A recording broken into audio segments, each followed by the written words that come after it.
Chapter 371. There were no outsiders present, so Su Yun didn't need to be polite. If there was one, then there was one. If there was two, then there was two.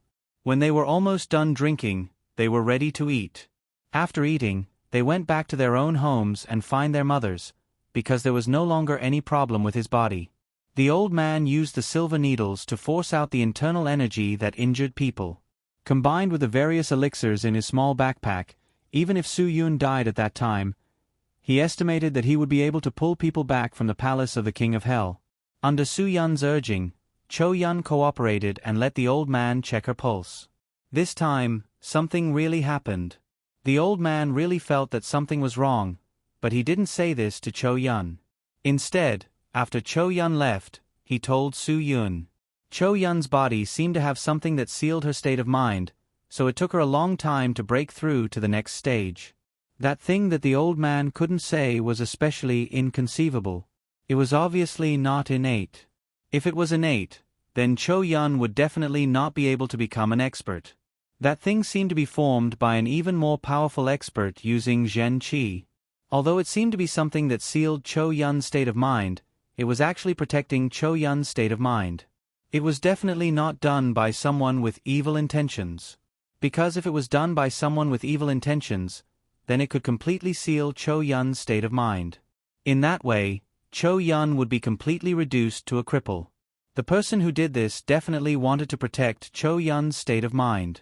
They were afraid that Cho Yun's state of mind would be unable to control herself because of the rapid increase in strength. Obviously, this wasn't a bad thing for Cho Yun. When the old man brought these words to Su Yun's ears, Su Yun felt that his bold guess was even more credible. This suspicion lingered in Su Yun's mind many times, but Su Yun never said it out loud. He wouldn't let the old man examine Guagua, because if there really was a secret on Guagua's body, then he definitely didn't want anyone to know. It wasn't that Su Yun didn't trust the old man, but he knew that the less people who knew about this, the less danger there would be. How did you know? Did Chao Nanshan tell you? Green Ghost's words echoed in Su Yun's ears once again. No, Su Yun had to go back to Suong and ask Chao Nanshan about it. If Guagua's secret was that she could bring about a rapid increase in the mental state of those around her, then Su Yun would definitely erase everyone who knew about this from their lives. But now, Su Yun really couldn't leave. Green Ghost had seriously injured him. What if he came back for revenge? Old man, I have something to trouble you with. Su Yun was really grateful that the old man could appear by his side at this time. After all, the old man had been obsessed with medicine his whole life, but his own strength wasn't low. He was a famous Master Realm expert. With a Grandmaster Realm expert holding the fort, Su Yun was not afraid that Green Ghost would act rashly. Even if he was a super expert, in front of a Grandmaster Realm expert, he still had to weigh his own weight. The old man nodded. If you have something to say, then say it. You even got Sister Jiling's signed underwear for me. If you ask me for something and I still don't agree, then it's really not good enough. Su Yun grinned and said, I knew you were a good person, brother. Then I won't be polite. I thought of something that needs to be dealt with, so I have to go out for 2 days. In these 2 days, I hope you can help me keep an eye on things here. Needless to say, you know why I'm worried. Because I don't even know if the person who injured me like that is dead or alive. No problem, I promise you. The old man nodded. But I'll also tell you, you can rest assured. The person who injured you probably didn't have a good ending. Otherwise, wouldn't he have taken advantage of your weakest moment to finish you off? Would he have to wait for you to recover before fighting with you in the open? Unless he was kicked by a donkey after his brain was flooded with water. Su Yun just smiled. He had thought about this problem before. Green Ghost might have suffered serious internal injuries from his last full force attack. But after all, he didn't see what Green Ghost looked like with his own eyes. The old man added, I can guarantee that the fate of that grandson is probably not as lucky as you. At least you met me. What about him? Who could he have met? Speaking to this point, Su Yun couldn't help but think one step further.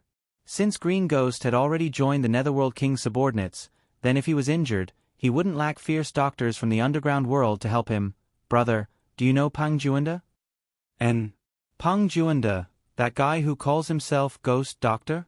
The old man clearly looked down on the other party. Doesn't he just like to do some crooked things? If we're talking about difficult diseases, he's not even fit to carry my shoes. Pa, Ghost Doctor? In my eyes, he's just a quack. Su Yun shook his head and smiled. Isn't everyone a quack in your eyes? Old man, sometimes you should be a bit more low-key. The doctor by the Netherworld King's side has been called trash by you. That's a bit too much. I know you're powerful and think of yourself as noble and virtuous, but we have to be low-key, low-key. The old man spat again. Low-key my ass. I haven't returned for so many years. Isn't that low-key enough? Now that this mess of trash is so high-profile, why should I be low-key? I'll open a clinic later. F***CK, if you want to see a doctor, then help me do something first. If you can't do it, even if you give me 100 million, I still won't give you a prescription. The old man who was speaking with great ambition suddenly froze and asked, What did you just say? Pang Juanda is by the Netherworld King's side? With his skills, would Lang Chen take a liking to him? Wait, brother, let me think about it. You mean that the person who hurt you might find Pang Juanda to treat him? And Pang Juanda is Netherworld King Lang Chen's subordinate. Then, the enemy you offended is someone by Lang Chen's side. At the end, the old man couldn't help but become excited. After all, Lang Chen's name was too famous. The old man finally couldn't help but let out a surprised sigh and a completely stunned expression. Su Yun pondered for a moment. If that was the case, then Green Ghost really was someone under the Netherworld King. Yes, that person is under Lang Chen's command. Su Yun, are you crazy? You can provoke anyone, but you have to provoke that kind of person? Do you think that your life is too long? The old man couldn't help but get angry. Don't you know what kind of situation you're in right now? To put it nicely, you were invited out by the army. To put it bluntly, the army told you to scram. You don't have your group of helpers by your side. Also, I know what kind of person Wang Yi is. He puts the country's interests first. If you and the Netherworld King have a conflict, Wang Yi definitely won't interfere, because that will definitely harm the country's interests. Don't tell me you don't know this? That bastard Shezuan of yours is such a selfless bastard. Otherwise, would he be willing to kick you out? The more the old man spoke, the more agitated he became. In the end, he slammed the table and stood up. Fortunately, there were only the two of them in Su Yun's room. Also, the others wouldn't disturb the conversation between the two brothers today. The important thing was that Ruan Qingxuang and the others were really tired. They needed a good sleep and a thorough rest. In the 5 days that Su Yun hadn't woken up, they hadn't slept a single day. Brother, don't be so agitated. Su Yun hurriedly comforted the old man. Yes. I know you don't like my Shezuan, but he's my Shezuan after all. You keep calling him a bastard, I can't hold my face. The old man glared at Su Yun. That's why I can pee in the same pot as a little bastard like you. You're really loyal. Let me tell you, brother, don't let me see Wang Yi in Huaxia. If I see him, I'll definitely beat him up. He can't even protect such a good disciple like you. What else can he do? Bullshit, Lieutenant General. Even a lieutenant colonel can send his son to a good place. He's a lieutenant general, and he actually kicked you out. The more I think about it, the angrier I get. Why did old Zhang give you to him back then? Su Yun didn't want to think about those messy things. Everyone had their own difficulties, and everyone had their own principles. Although at that time, when his Shezuan, Wang Yi, told him to leave for a period of time to cultivate his mind, Su Yun did have some resistance. He couldn't believe that Wang Yi had said this to him personally. But now, after a long time, Su Yun also understood him. There was no other way. Shezuan was such a person. Su Yun was able to join the Dragon Fury team. It could be said that he relied on his connections to get in through the back door, but Wang Yi didn't take care of him at all.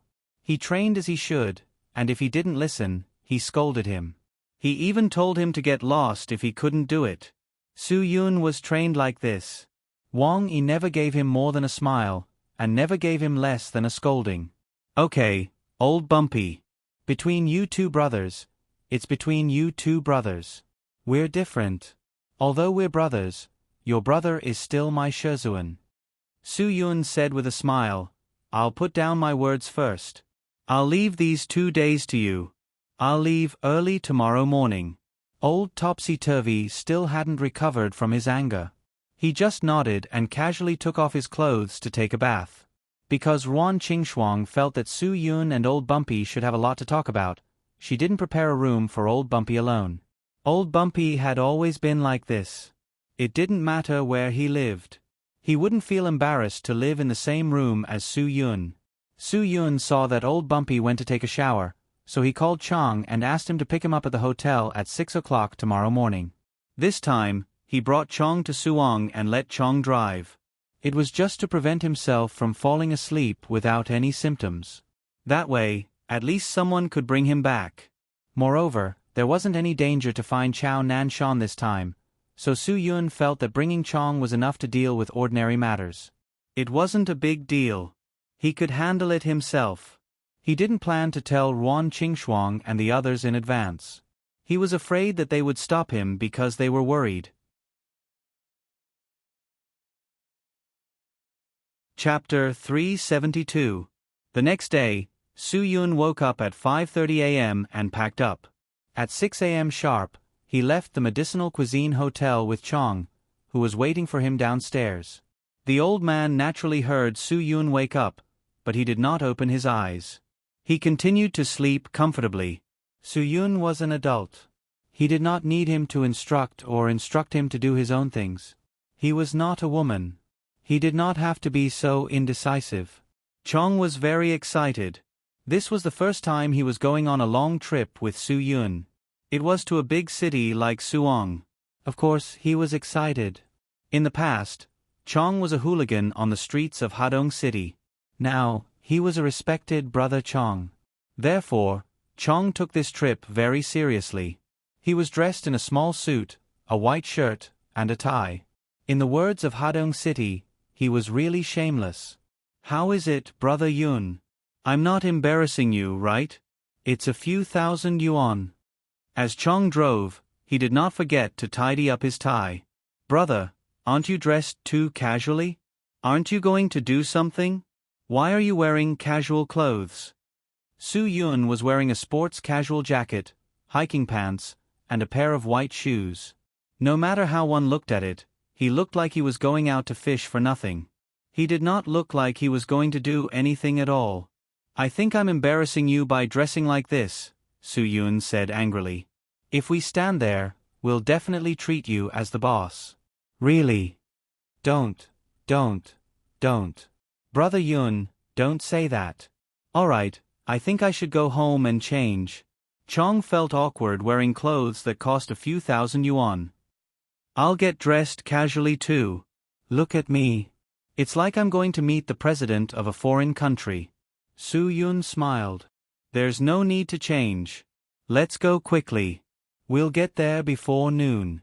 Let's finish it as soon as possible. I still have to find someone when we reach Suong. Chong didn't say anything else. He just focused on driving. Brother, you woke up so early. Lie down and take a nap. What song do you want to listen to? I'll play it for you. I have all kinds of songs here. Well, whatever. As long as you don't play that Uncle Bird's I'm going to stuff my anus, it's fine. There's no end to it in the streets and alleys. It's really disgusting. Let's make the song more emotional. By the way, turn off your phone. I'm afraid that someone will cause trouble for you later. Su Yun sat comfortably in the car. Being the boss of a luxury car was the most comfortable. He didn't have to drive it himself. Although Chong didn't understand what Su Yun meant, he still followed Su Yun's request and turned off his phone. Then, he put on the lyrical music and sped all the way. He directly got on the Liangjiang Expressway at the east entrance of Jibei. If he drove at a normal speed, he would definitely reach Suong City before noon. In the Medicinal Cuisine Hotel, Ruan Qingxuang was angry when she heard that Su Yun had left long ago.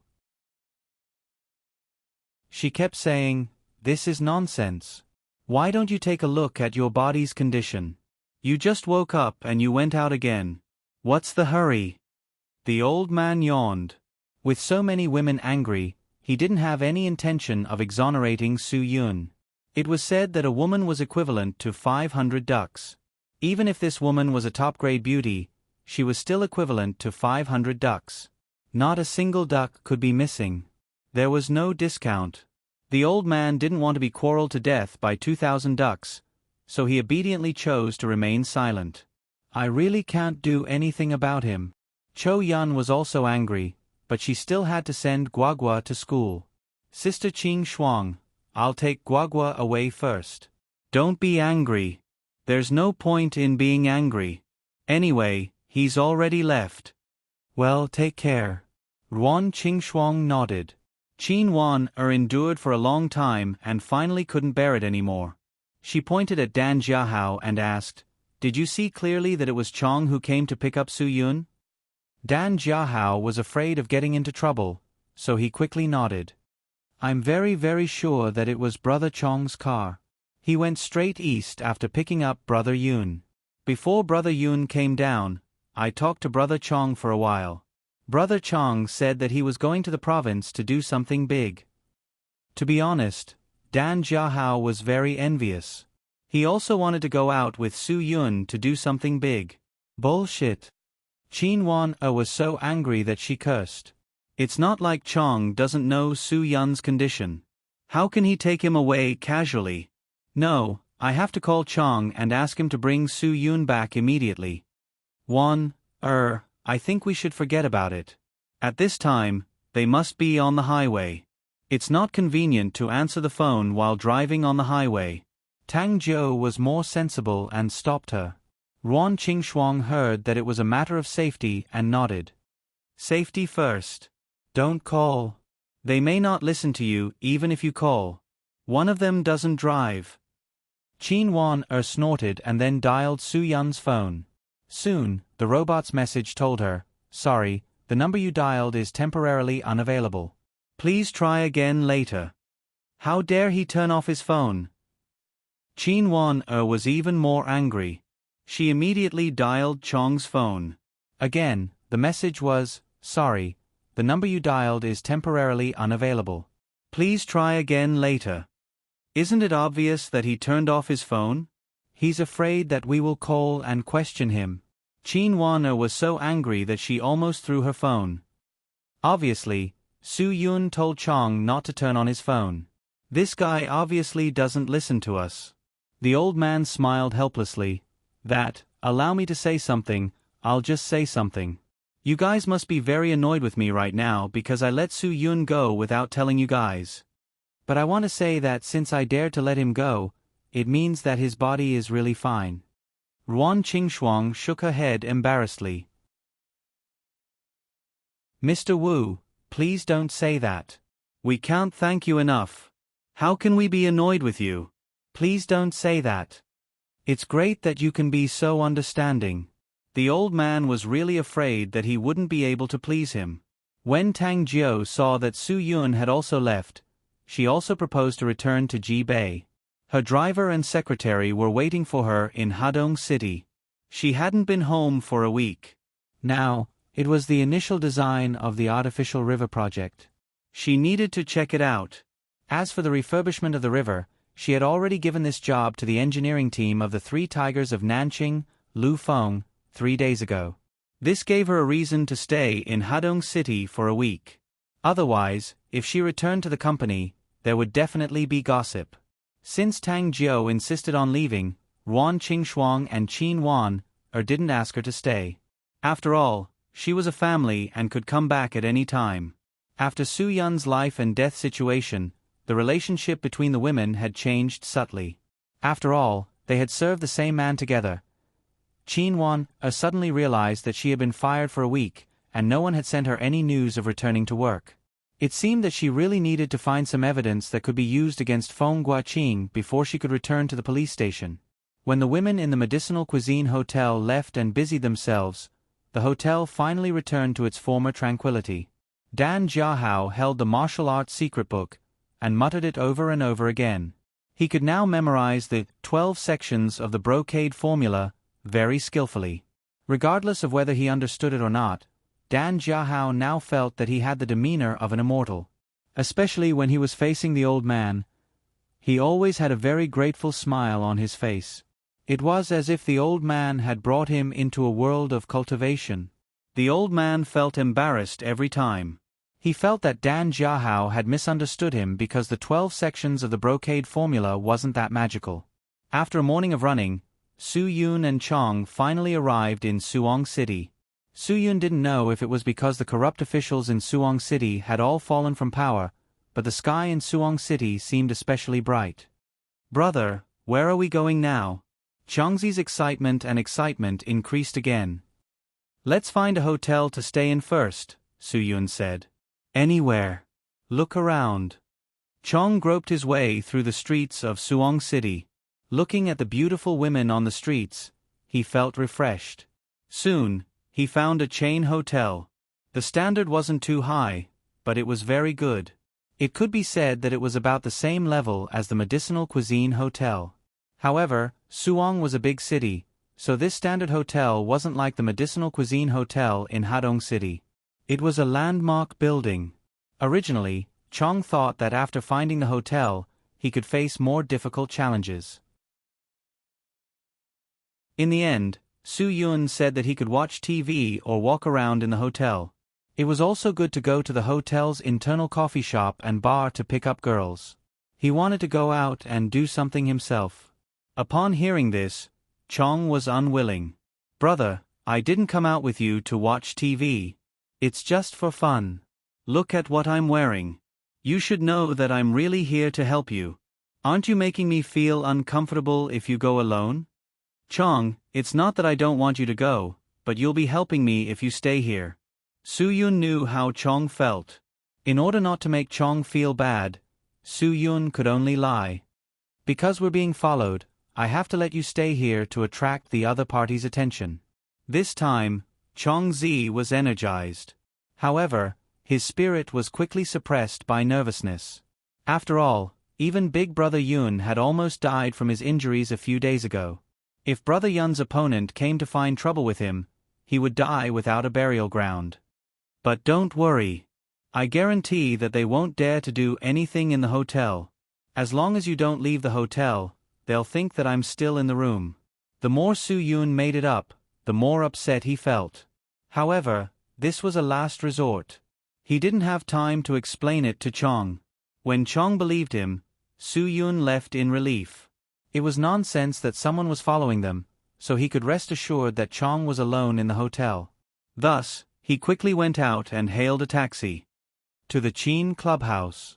"Brother, you haven't been in Suong for a while, right? Something happened to the clubhouse and it's been closed."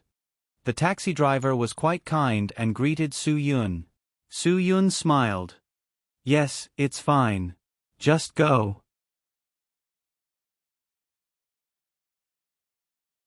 Chapter 373. Even if the taxi driver didn't remind Su Yun that the Chin clubhouse was gone, Su Yun didn't think that he could come to the Chin clubhouse to find the person he was looking for. With such a big thing happening, Chao Nanshan would be an idiot if he didn't run away. Since he had already run away, if Su Yun wanted to find him, the only clue he could find was the Chin clubhouse. Although it sounded like an almost impossible task, Su Yun could only try his best. At present, finding Chao Nanshan and confirming Green Ghost's secret was Su Yun's top priority. Su Yun was very clear about this potential danger. If he didn't deal with it in time, it would bring him endless trouble. Soon, the taxi took Su Yun to the Chin clubhouse that had been sealed up. What Su Yun didn't expect was that after so many days, there would still be uniformed people working here. It seemed that this matter was really big, and the Suong police were really going all out. Before Su Yun got close, 2 uniformed police officers had already noticed Su Yun. They stared at Su Yun as if they wanted to see through his thoughts. Su Yun quickly understood that he came here for nothing. At this time, if he dared to take a step forward, he would definitely be treated as a suspect and arrested for interrogation. But now that Soo-yoon was being watched, it also meant that he fell into a dilemma. If he went forward, he would be arrested to cooperate with the investigation. If he turned around and left now, he would definitely be regarded as guilty, and that would be even more suspicious. This really made Soo-yoon a little difficult. Just as the two people staring at Soo-yoon began to suspect, Soo-yoon said with a Hong Kong and Taiwanese accent, "Sorry to ask, Mr. Policeman, I want to ask, why is such a good place closed? I was going to bring my partners to play at night." Upon hearing the Hong Kong-Taiwan accent, the police officer who had been watching Soo-yoon relaxed his vigilance and waved his hand at him. "This place has been sealed off. Something big has happened. You'd better take your partner somewhere else to play. It's best if they're far away from here." "Oh, such a good place. What a pity." As Soo-yoon spoke, he retreated and left. His mouth kept on cursing Gang Chong. My apologies for causing you trouble." Just when Soo-yoon took a few steps back, the police officer was still suspicious. If a Hong Kong and Taiwan businessman was doing business in Suwon and could even come to the most luxurious private club in Suwon to entertain his friends, how could he not even have a car? He even took a taxi? A bottle of red wine in the Chin Club cost more than 10,000 yuan. Even if only 4 or 5 people came to eat here, it would cost at least tens of thousands of yuan. Just when the police officer was suspicious, a flashy and flirtatious Ferrari FF came roaring from afar. Then, it slammed on the brakes and stopped beside Soo-yoon. The police officer was stunned for a moment and quickly dispelled his suspicion. Even if that guy took a taxi just now, it must be a special situation. If he was a poor man, how could he know someone who drove a Ferrari? Soo-yoon was also stunned for a while. If someone wanted to kill him suddenly appeared in the car, he could understand and believe it. If a beautiful woman appeared and said that she was attracted by his sexy figure, he could also understand and believe it. However, when the car window rolled down, he saw a cynical smile. He even said to him proudly, "Brother-in-law, my sister's prediction is really accurate. She said that you might come back again, and you really came back." That's right, the young man in the car didn't recognize the wrong person. He called Soo-yoon brother-in-law because he was the younger brother of the white-lipped bamboo leaf Aozwa Meiyen. "Zwa Yeming, your sister is mentally unstable. Are you mentally unstable too?" Soo-yoon cracked his knuckles. He knew that Zwa Yeming actually wanted to fight with him to see if he was better than him. "What are you doing in Suwon?" "Brother-in-law, it's none of your business, right? My legs are on my body. If you can come to Suwon, why can't I?" Zwa Yeming grinned. "Get in the car, let's talk somewhere else." After that, he was afraid that Soo-yoon wouldn't get in, so he added, "If you don't want the police to be suspicious." Based on Zwa Yeming's words, Soo-yoon knew that this guy must know a lot. It wasn't a bad thing to ask him to understand the situation. Soo-yoon nodded and flipped into the car. Zwa Yeming chuckled and stepped on the accelerator. With a roar, the Ferrari rushed out like a ferocious beast. Soo-yoon let Zwa Yeming take him to a high-end coffee shop that was not too far away. A BMW 3 Series was parked in front of the shop. There was no space in front of the shop, so Zwa Yeming had to park the car diagonally in front of the shop. The shop owner saw that it was a Ferrari and didn't say anything. This thing could help attract customers if it was parked in front of the shop. The two entered the shop and went to the second floor, where the environment was better.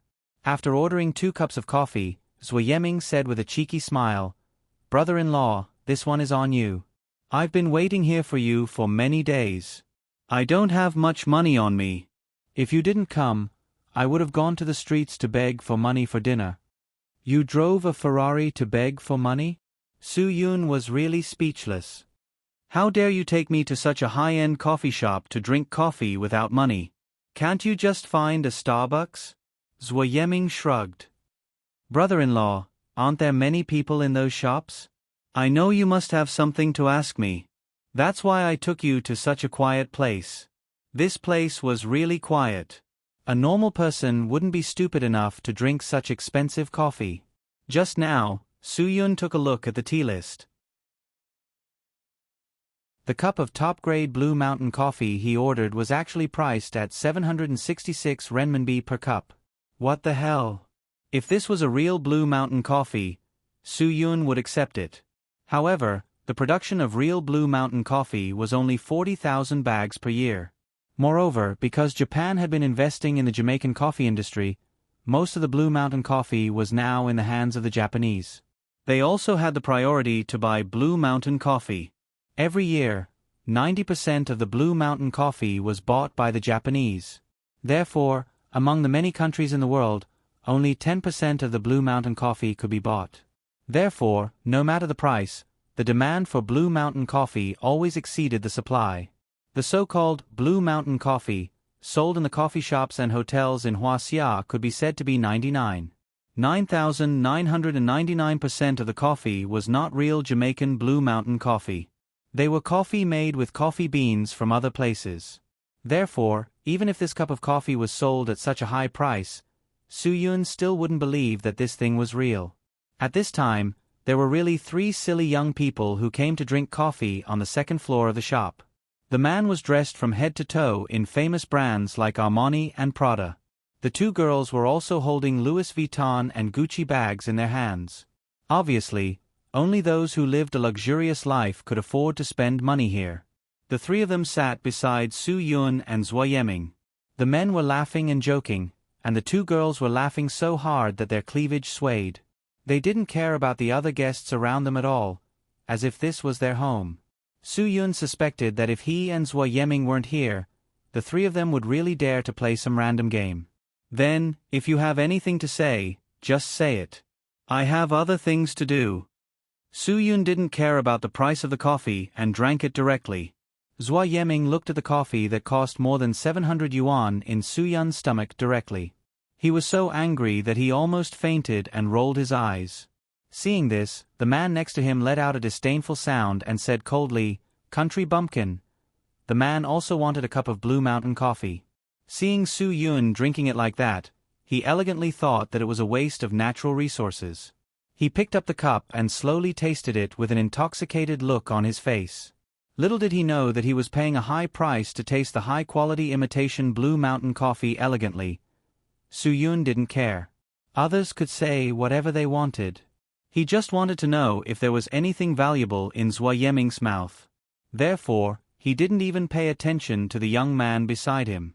The 2 long-legged girls sitting with the young man also began to snort. Young Master Peng, why bother with this kind of person? He thinks he's rich just because he bought a BMW 3 Series. TSK, what's the big deal? That's right, that's right. The other girl also chimed in. Our young Master Peng has good taste. A Porsche Panamera. How much is 1,000,000 yuan? The young man looked proud. Not much, not much. 13 million yuan. After everything is done, it'll be 27 million yuan. Young Master Peng is rich. The insurance for this car alone costs 30,000 yuan a year, right?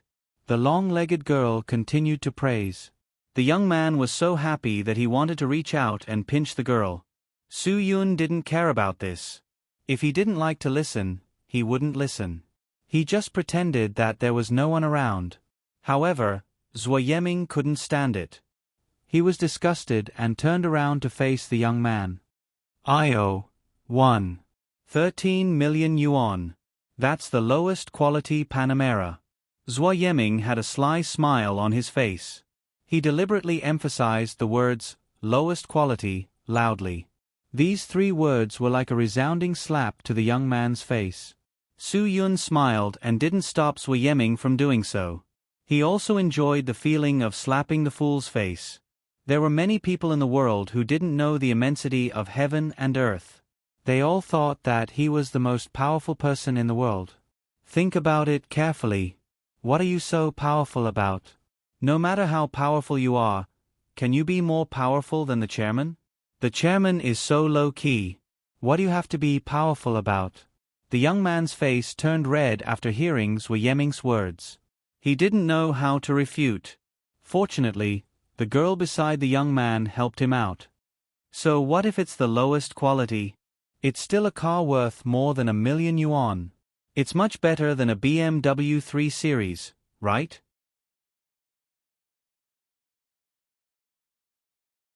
Chapter 374. Zhuo Yeming glanced at the girl's snow-white chest. Miss, you're wearing so little. Aren't you cold? You don't look bad. You don't have to show off so much in order to catch a rich guy of this level, right? Oh, I know. You're too black, so you can't be a fan anymore? So there's no other way. I can only worship this rich guy who's going to be a spare tire. Su Yun couldn't help but laugh. Zhuo Yeming's mouth was really vicious. If the young man didn't fight him to the death, then he would be too weak. Sure enough, young Master Peng didn't let Su Yun down at all. He was angry on the spot. Mocking him for being a horse and not having any fans was like rubbing salt on his wound. You're the F*King spare tire. Do you want to die? Do you F*King know who I am? You're driving a Porsche Panamera. You're definitely not a kid from an ordinary family. Zhuo Yeming's face was still full of a cynical smile. And these green tea B*cheese won't go looking for kids from ordinary families. Brother, listen to my advice. You can play around, but don't let others treat you like a rich guy. If you buy these 2 girls a Versace today, maybe they'll wear it to the ocean and sky banquet tomorrow to do business together. What a venomous tongue. Su Yun really admired this kid. He remembered that 3 years ago, this kid didn't have such a glib tongue. Now, he actually had some of his own shadow. Not bad, not bad. He's definitely a moldable talent. F***. The young man shouted angrily. He picked up the coffee in his hand and was about to splash it on Zhuo Yeming's face. However, Zhuo Yeming just casually pushed his hand. With a tap, the cup of coffee directly splashed on the 2 seductresses, instantly causing them to scream. The young man saw that he was at a disadvantage and wanted to make another move. Zhuo Yeming was too lazy to play with him. He stood up and smashed down. It could be said that he smashed the young man's face and directly made him kneel on the ground. That's enough. Su Yun finally spoke up to stop him. It was fine to be vicious with your words, but don't really hurt other people's children. After all, Zhuo Yeming had also received the true teachings of his godfather, Zhang Taisui. He was definitely a first-class master. If they really fought, he could pinch this young man to death with a single finger. Zhuo Yeming turned around and sat down. All right, brother-in-law, I'll listen to you. If there's anything you want to ask, just ask. Just you wait. Young Master Peng, who was supported up by the 2 girls, was indeed frightened. However, when he saw that the other party did not continue to attack, he became more courageous. Don't leave if you have the guts. Su Yun was interrupted just as he was about to speak. Of course, he was also annoyed. He, who had been silent all this time, suddenly raised his head and glared at him. 2 dull but majestic words came out of his mouth. Get lost. His piercingly cold gaze directly penetrated young Master Peng's courage. Young Master Peng staggered and hurriedly went downstairs with the help of the 2 girls to settle the bill and leave. Zhuo Yeming was shocked by the cold aura emanating from Su Yun's body. He hurriedly said, Brother-in-law, don't pay attention to them. They're just trash. Would you like another glass? We've talked a lot of nonsense. Why are you in Suong? Su Yun went straight to the point. Zhuo Yeming was a chatterbox. He should be more straightforward with him.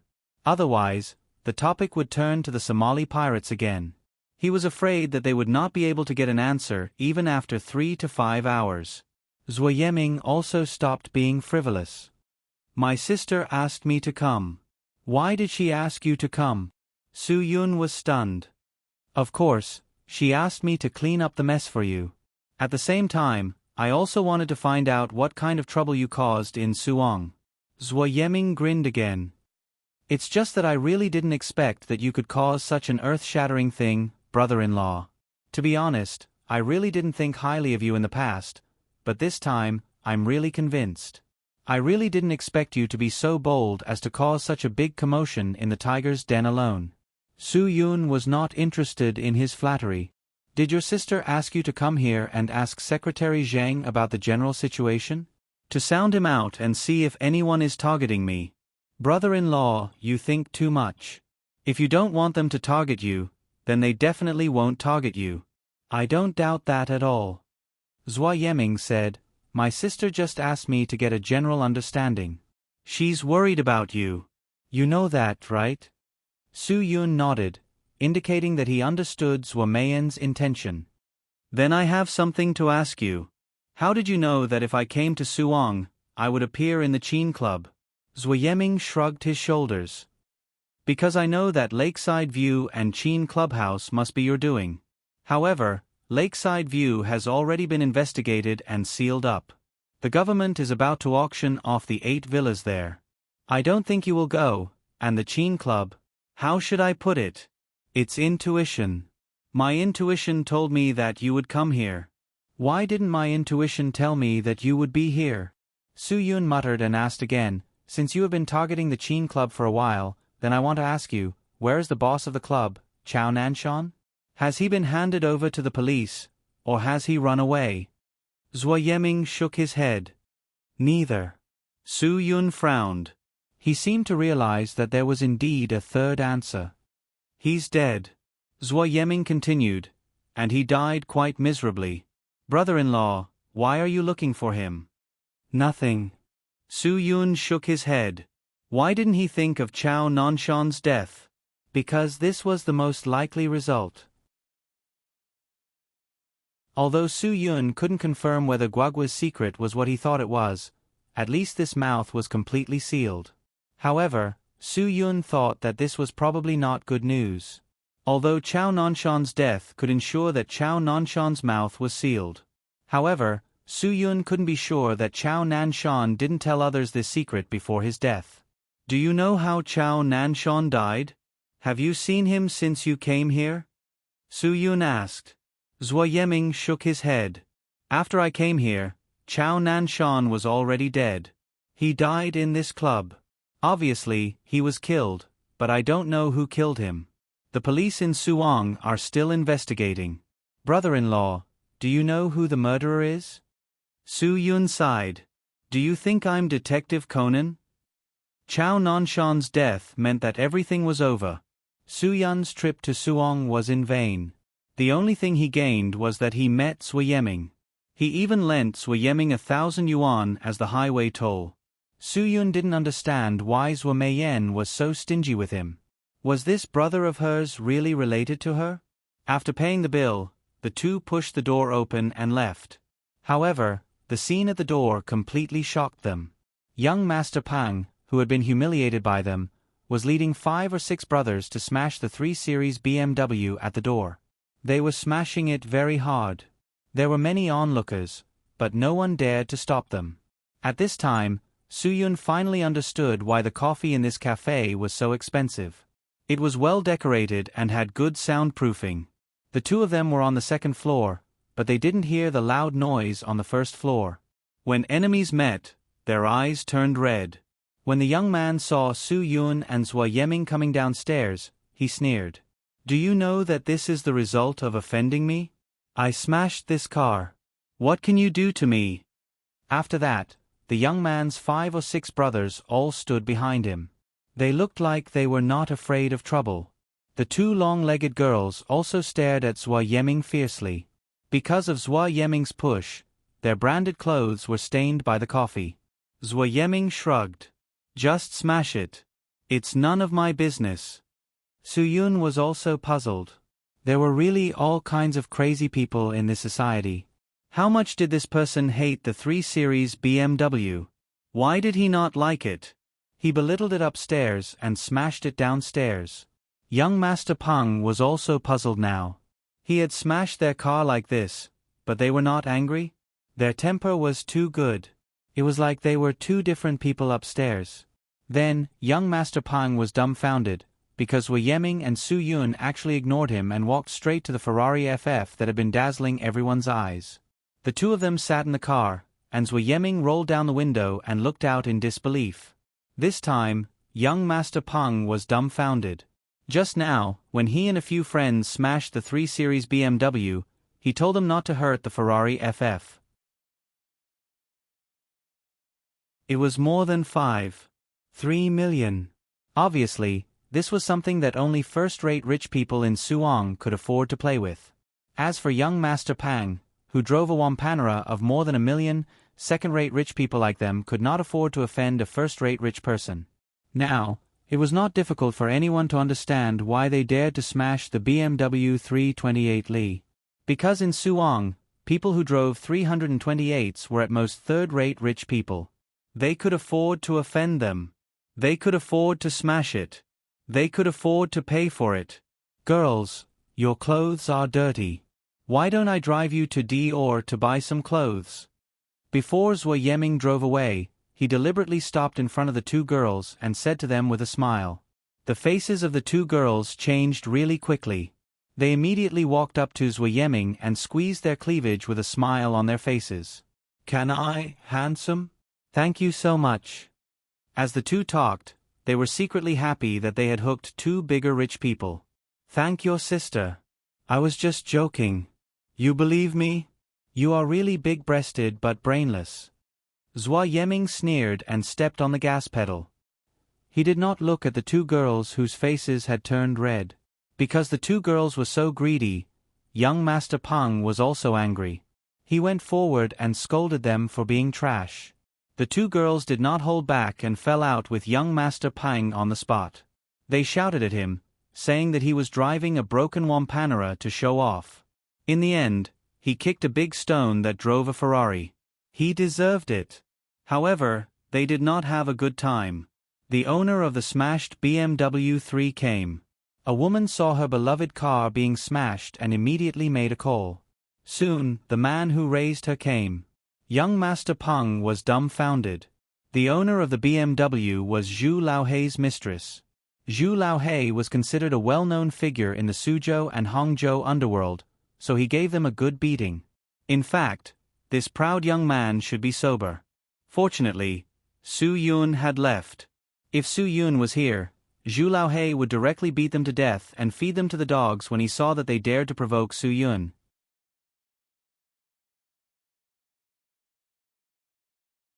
Chapter 375.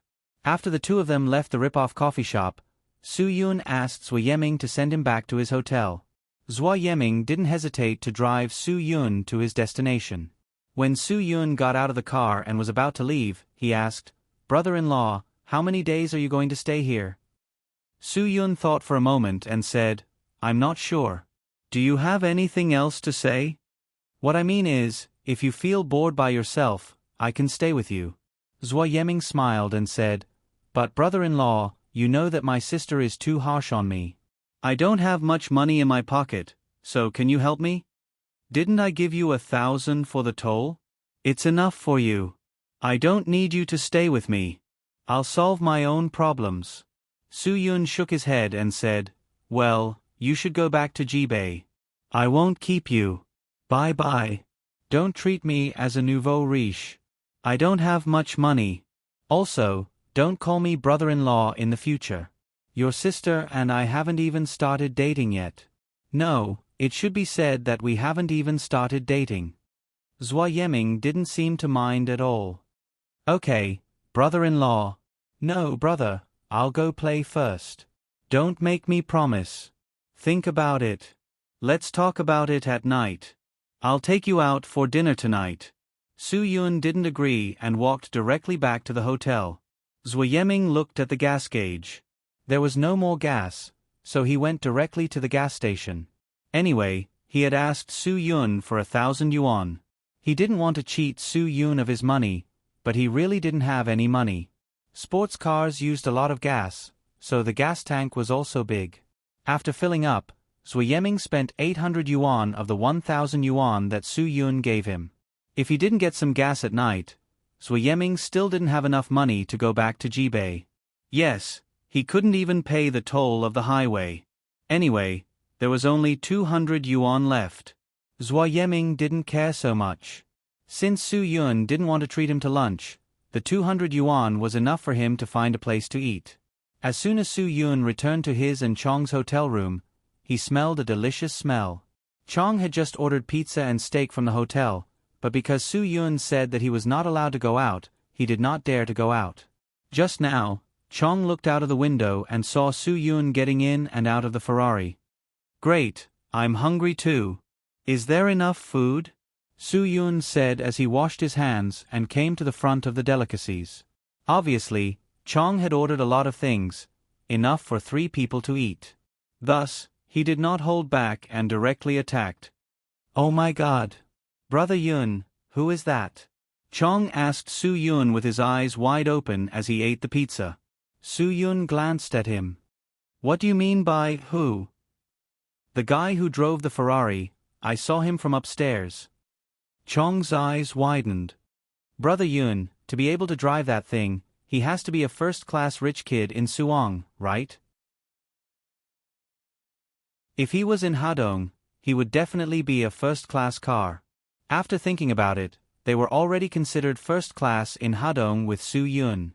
If it was a luxury car, it would at most be a BMW 7 Series or a Mercedes-Benz S-Class. 2 million was definitely the limit of what they could afford. Thus, he changed his words. "He's definitely a top-notch car, even more impressive than us. Aren't there a lot of rich people in big cities?" Su Yun said, "No one. I just met a friend." "Well, hurry up and eat. Let's go back to Hadong after eating." Chongzi was taken aback. "Big brother Yun, you're done with your business? So fast?" Chong found it hard to believe this speed.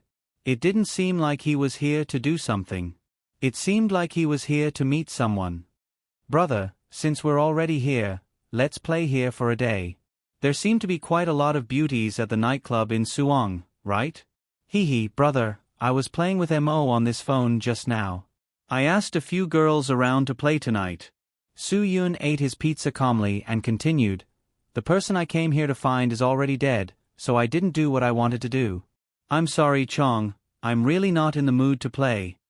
This time, Chong did not dare to say anything about staying to play. Why did Suwon sound so dangerous?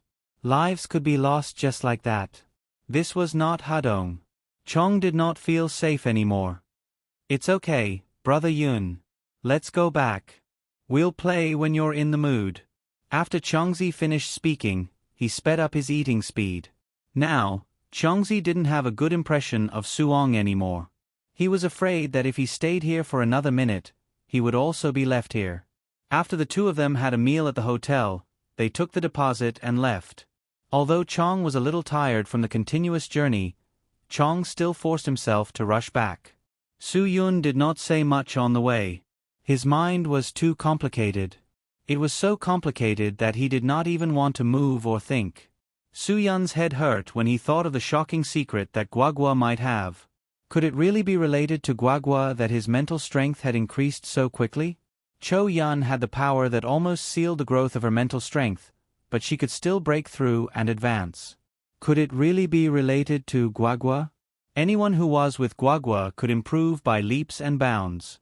Just thinking about this conclusion made Su Yun's heart skip a beat. It was too terrifying. It was so terrifying that he did not dare to admit it. Who else could help him? Su Yun thought until his brain broke. He only had one hope left. He hoped that the Azure Dragon would bring him good news as soon as possible. He hoped that Yu Meiren was safe. Su Yun believed that Yu Meiren would definitely be able to give him an answer. He knew that 2 years ago, Yu Meiren had proposed an experiment. She said that she could create a special substance that was very beneficial to experts who had entered the door through the reaction between several substances. However, as soon as this experiment was proposed, it was immediately rejected by the higher-ups. Indeed, many people wanted to know whether this kind of thing existed or not. However, everyone knew that once this experiment was successful and the existence of this substance was confirmed, wouldn't the world be in chaos? At that time, Yu Meiren had suffered a blow. When Su Yun comforted her, he asked her a question. He asked her how she thought of researching this kind of substance. This was obviously a very taboo thing. Even if it was researched, it would be imprisoned. Moreover, no news would be released. She would also not receive any rewards in name or material. However, Yu Maren told Su Yun that she did not want those rewards. She had once read a book that recorded a special bloodline race. The people of this race were very special. They had this kind of special substance in their bodies. When this secret was spread out, the people of this bloodline were all captured by experts from different places in order to improve their own abilities. However, although this substance could improve one's abilities, it also had an unclear side effect. If the person whose strength increased did not adjust themselves in time, it was very likely that it would cause some kind of reaction in their body, such as fainting or going berserk. In serious cases, it could even directly cause them to become disabled. Therefore, some people began to suspect that the people of this race had some kind of witchcraft. Then, many people of this special race were killed. Until now, it could be said that the people of this race were all extinct. This was a tragic history. Yu Maren's love for history aroused a strong interest in her. Under her various research and verification, she finally concluded that this period of history really did exist in this world. Therefore, she believed that since this race existed, it meant that there really was something that could rapidly increase one's mental state cultivation. Yu Maren's initial intention to research this thing was good. She hoped that the people of the Dragon Fury team would not have to work so hard to improve their strength. However, she did not think that in fact, training was not only to train the strength of the Special Forces state of mind, but also to train their willpower and spirit. Sometimes it was just strength but not strength. Since ancient times, there had been many strong traitors. Such people did not deserve to be in the Dragon Brigade. However, if Yu Maren's theory really became a reality, then there would be a lot of experts with weak willpower and spirit. These so-called experts would not be loyal to the country. After Yu Maren's idea was eliminated, she never mentioned it again. However, Su Yun remembered this incident very clearly. Because that day, although he went to comfort Yu Maren secretly brought out something delicious for him. It was a type of shortbread that was especially delicious. Now, because of this incident, Su Yun thought of the words Yu Maren told him that day. That story. Gua. Could it be that she was left behind by that mysterious race? If that was the case, then he really raised a precious daughter of a monster. Chong was tired from driving. He said that he wanted to wash his face and wake up when they reached the next service station. Su Yun simply said that he would sleep for a while at the service station. He was also a little tired. It would be safer if he slept enough before continuing. Not only would it be safer for himself, but it would also be safer for others. The two of them took an afternoon nap in the resting area until 4 in the afternoon. When they woke up, they could feel that the sun was a little dim. Perhaps it was because today's weather was a little special. There was a refreshing feeling of autumn, but also the bleakness of early winter. Therefore, it seemed that dusk came especially early. After waking up, Chong continued on his way. When they arrived at Hadong City, the sky was completely dark. At this time, Zhuo Yeming, who was still in Suong, ran to the hotel to find Su Yun with the only 5 yuan in his pocket. When he was told by the front desk that Su Yun had already checked out, he almost broke down. But because his brother-in-law came, he didn't have to worry about not having enough money in his pocket. Now, he just gave him 1,000 yuan and left. Taking out the 5 yuan in his pocket, Zhuo Yeming wanted to cry but had no tears. If he didn't call his sister for help, he was afraid that he would have to sleep on the streets tonight. Taking the risk of being scolded, Zhuo Yeming helplessly called Zhuo Meiyen's number. But he didn't even have a bank card now. Zhuo Meiyen had no choice. She said, "You're an adult. Think of something yourself." Then she hung up. F***ck. Zhuo Yeming wanted to vomit blood. If it weren't for you, would I have ended up like this? At this time, an unfamiliar girl suddenly ran to Zhuo Yeming's side. She smiled at him and pointed at the Ferrari FF beside him. "Handsome, can I take a picture with your car? It's my first time seeing an FF in Suong." Zhuo Yeming rolled his eyes and had an idea. "No problem. You can open the door and take a picture with all your strength." But what? The girl was excited and nervous.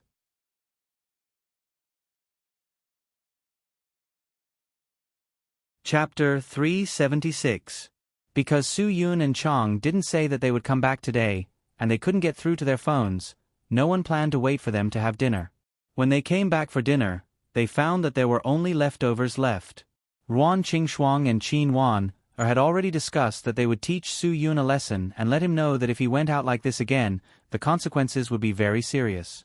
So, they ignored the two of them and left the table directly. Qin Wan also secretly winked at Cho Yun, asking Cho Yun to take Guagua away as soon as possible. Guagua stuck out her tongue and said to him, "Dad, what you did this time was really too unkind. You made everyone worry for a whole day, so if you don't have any sincerity to apologize, then don't blame them for ignoring you." Ruan Qingxuang, who had just walked out, turned back. It seemed that she heard Guagua talking to Su Yun. She pretended to be angry and said, "Guagua, go upstairs and do your homework. Before Sister Wan and I come back, we must finish today's homework. Otherwise, we can't sleep."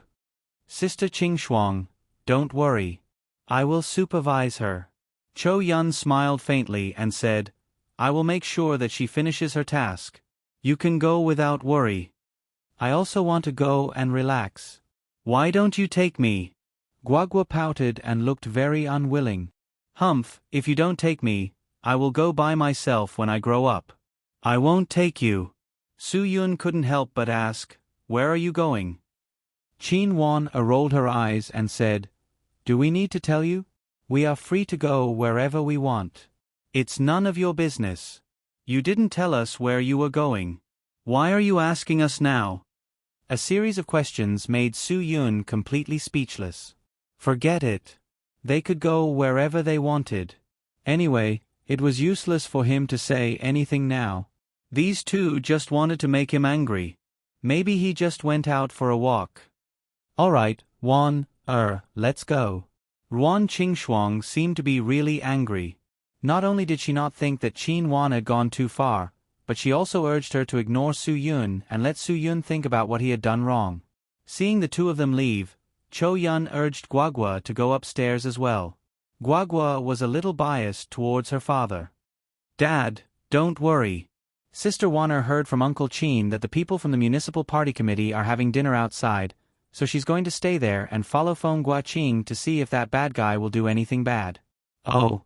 Su Yun suddenly realized that these two fellows wanted to investigate Feng Guaqing's weakness.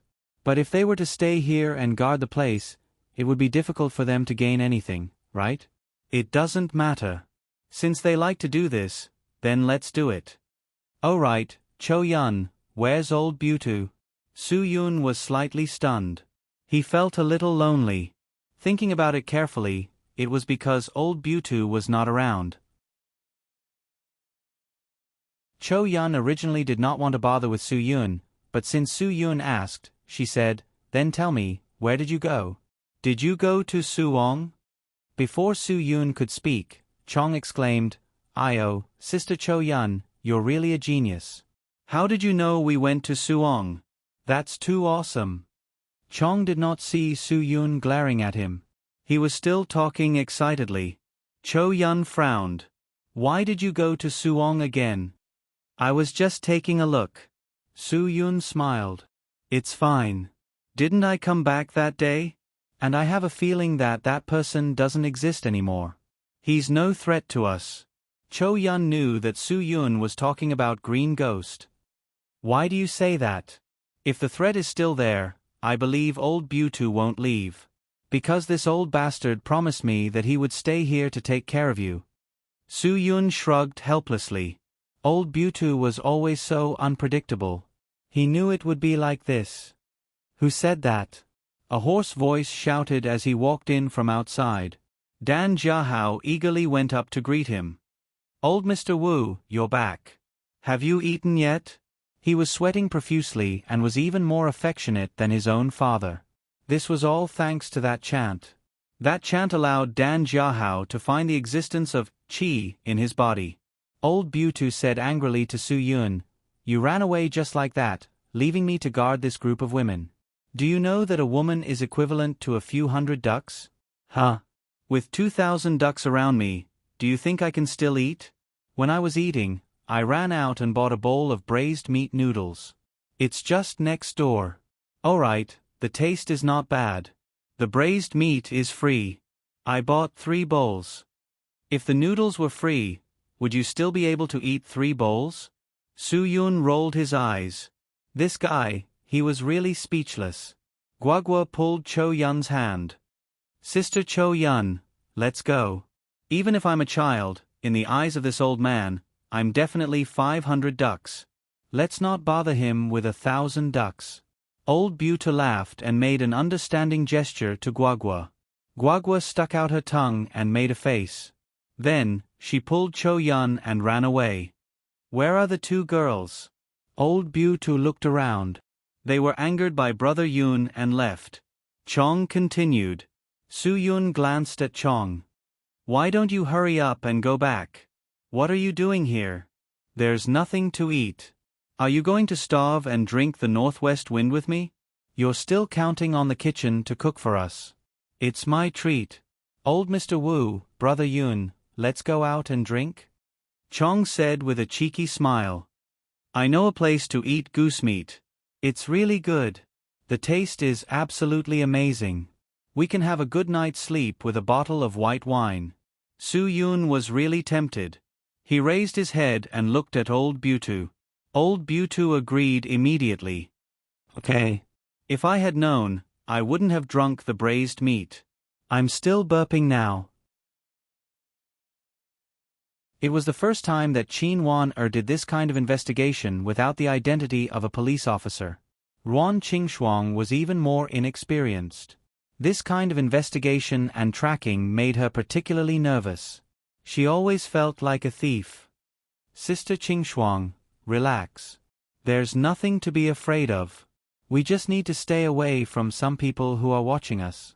In order to comfort Ruan Qingshuang, Qin Wan even quietly suppressed her own nervousness. If you really can't do it, I'll send you back. Ruan Qingshuang hurriedly shook her head. I can do it. Anyway, we just need to be careful. Qin Wan smiled and nodded. Yes, yes. Just be careful. It was easier said than done. Although Ruan Qingshuang pretended to be calm, she couldn't hide the uneasy expression on her face. Especially when the 2 of them were waiting at the entrance of the restaurant. Finally, after an hour of waiting, the group of people from the municipal party committee who were eating came out of the restaurant one after another. The first person that Qin Wan saw was her father, Qin Zhongming. Feng Guaqing followed closely behind Qin Zhongming. After coming out, he chatted with Qin Zhongming for about 10 minutes. They were very close like old friends. They shook hands and patted shoulders. Needless to say, they were very warm. Qin Wan pouted. As for what Feng Guaqing would say to her father, she could guess without listening. It was nothing more than some conventional words. Something like, we must cooperate well in the future. In fact, I appreciate you very much. Something like that. Finally, after Feng Guaqing wasted half an hour, everyone could go home. However, Feng Guaqing didn't leave immediately. After he asked everyone to leave, he began to make a phone call. About 10 minutes later, a white car without a license plate stopped at the entrance of the restaurant. Feng Guaqing didn't hesitate to get in the car, and then the car drove away. Qin Wan hurriedly started the car and followed. Ruan Qingshuang's heart was in her throat. On the way, the words that she said the most were, "It doesn't matter if we stay far away. Be careful not to be discovered." However, the white car unexpectedly stopped at the entrance of a bar, and this bar was unexpectedly the one that was very close to the old medicinal cuisine restaurant. This made Ruan Qingshuang feel a special sense of nostalgia. Qin Wan was very surprised. No matter what, Feng Guaqing was a famous person in Hadong City. Why would he come to a bar to drink? Soon, Feng Guaqing and a girl came out of the white car. Then, the 2 of them quickly went into the bar. Wan what should we do? Ruan Qingshuang was stunned for a while. She looked at Qin Wan not knowing what to do. Qin Wan took a deep breath and said, "Go in." Ruan Qingshuang's scalp was numb. Do we really go in? Seeing that Qin Wana was so sure, Ruan Qingxuang could only bite the bullet and follow Qin Wana out of the car. Originally, she was not very interested in places like bars. Now that she had to go in and investigate people, it was too difficult. Just as Ruan Qingxuang and Qin Wan bit the bullet and went into the bar, Xiao Fei's head popped out of the old medicinal cuisine restaurant. Xiao Fei was now managing the restaurant. Although he did not go to the restaurant with Brother Yun, he still remembered the appearance of Brother Yun and Sister Shuang very clearly. So, Xiao Fei was very sure that Sister Shuang was in the gulf that passed by the restaurant. So, Xiao Fei hurriedly ran out of the restaurant to take a look. As a result, he saw Sister Shuang and Officer Qin enter the bar. Xiao Fei looked around and did not see anyone else. After thinking for a while, Xiao Fei decided to tell Chong about it. He immediately took out his phone and dialed Chong's number. "Brother Chong, I want to tell you something." Chong was drinking with Su Yun and the old bumpkin. After receiving Xiao Fei's call, Chong did not hesitate to tell Su Yun about it. "Brother Yun, Sister Shuang and Officer Qin went to the bar next to our restaurant. Xiao Fei saw them just now, so he told me." Su Yun frowned. Why did they go there? He was very clear that they were not the kind of people who like to go to places like bars. So, there must be something going on. "Then let's eat first. After that, I will go and take a look." Su Yun was not in a hurry. If they really went there to relax, it did not matter.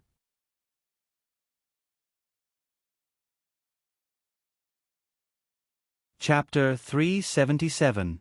As soon as Ruan Qingxuang and Qin Wan walked into the bar, a young waiter greeted them. When he saw that they were two beautiful women, he was even more enthusiastic than usual. He led them in directly. The private seats in this shop actually had a minimum price, but this rule did not exist for especially beautiful women. This was because no matter where these beautiful women sat, they would be surrounded by men with wallets and powerful wallets. Therefore, the economic benefits would be even higher. After they sat down, the waiter smiled and said, "What would you like to drink first? 2 glasses of warm water?" He said it politely. Generally, such beautiful women would not order too much when they came to a bar alone. There were many people who would treat them, so they did not need to order too much. Okay. Ruan Qingxuang was not very good at drinking. When she heard that there would be warm water, she immediately nodded and said, "Okay." "Excuse me, I want to ask, where are the man and woman who came in before us?" Qin Wan looked around and did not see Feng Guaqing and the girl. They did not come here to drink. If they could not find them, why would they waste their time here? If they wanted to drink water, there were many places at home. The waiter thought for a moment and then nodded and said, "Oh, you are talking about those 2 customers.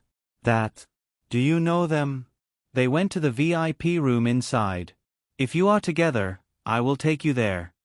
The rooms in that room had a minimum price. Basically, only those who had a membership card could afford to drink there.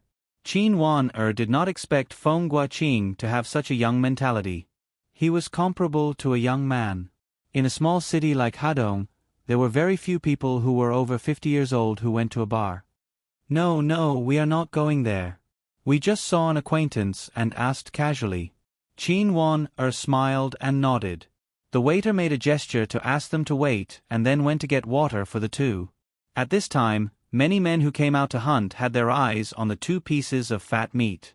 Ruan Qingxuang and Qin Wan were rare beauties in the nightclub.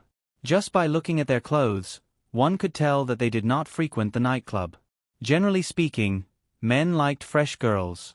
Those girls who often hung out in nightclubs were basically trash in the eyes of these hunting experts.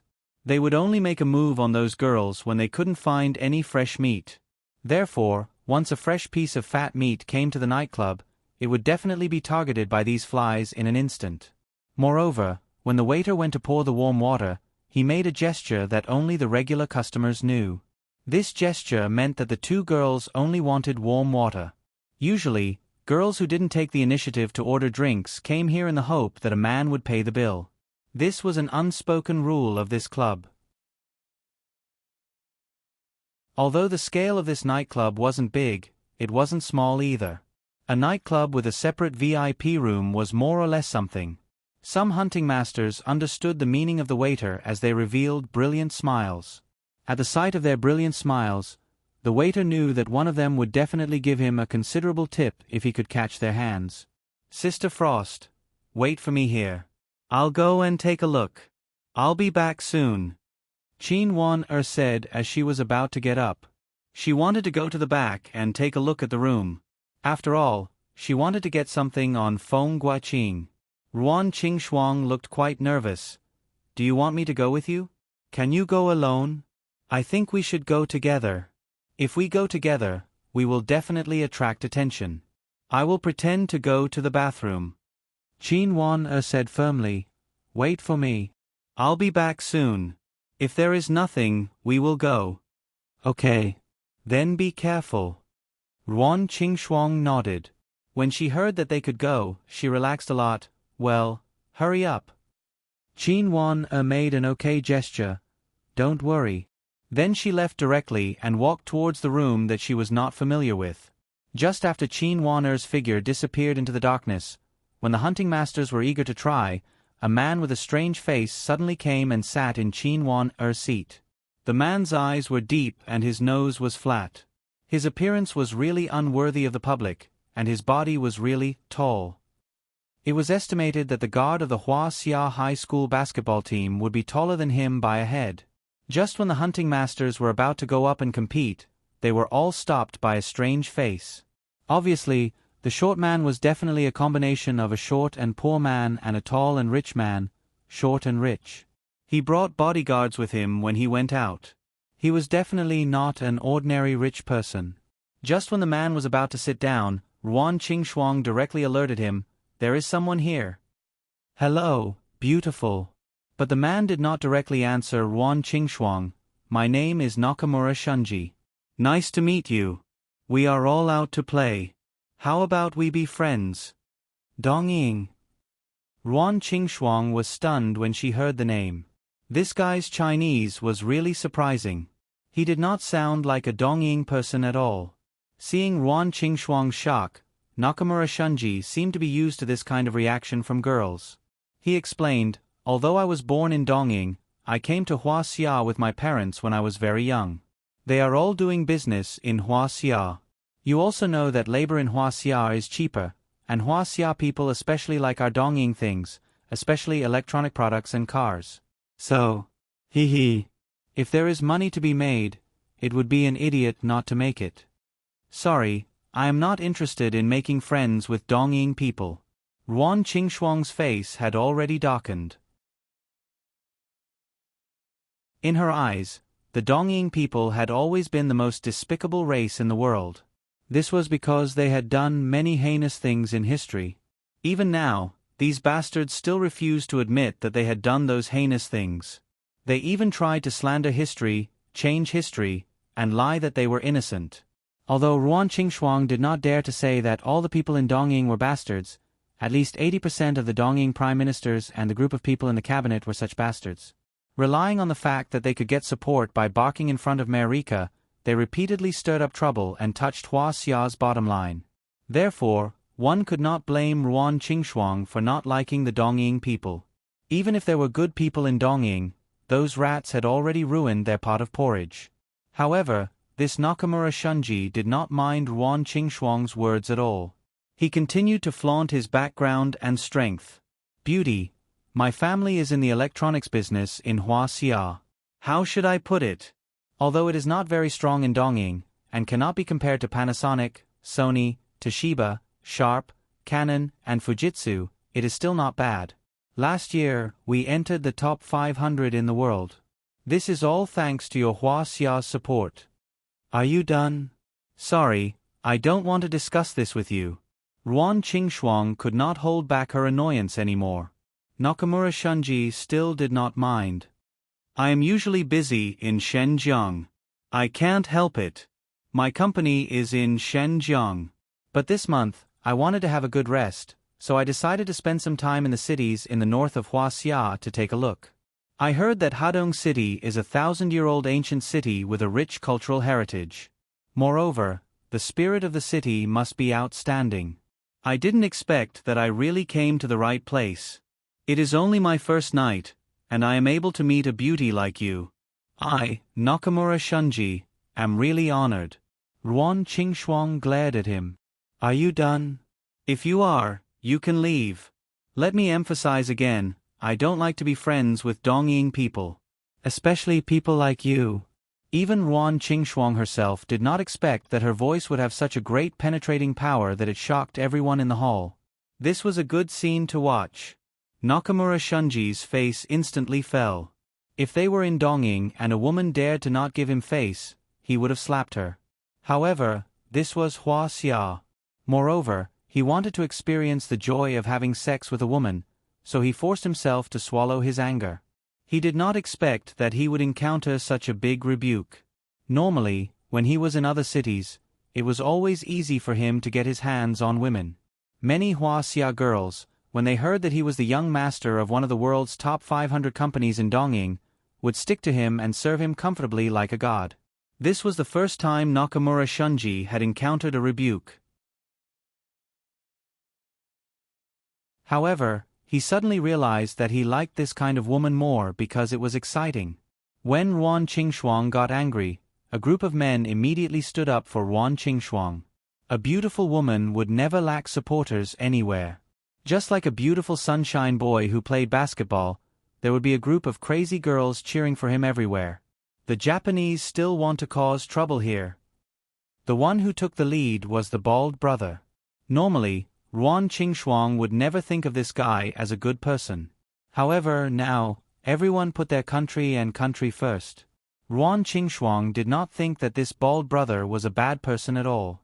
However, good things did not last long. In just a short moment, the bald brother was knocked to the ground by a bottle of wine. The person who suddenly made a move walked behind Nakamura Shunji like a swallow. Then, people from every corner of the venue stood up and walked behind their master. At this time, the people in the venue realized that this little tycoon from Dongying had brought more than 10 bodyguards with him.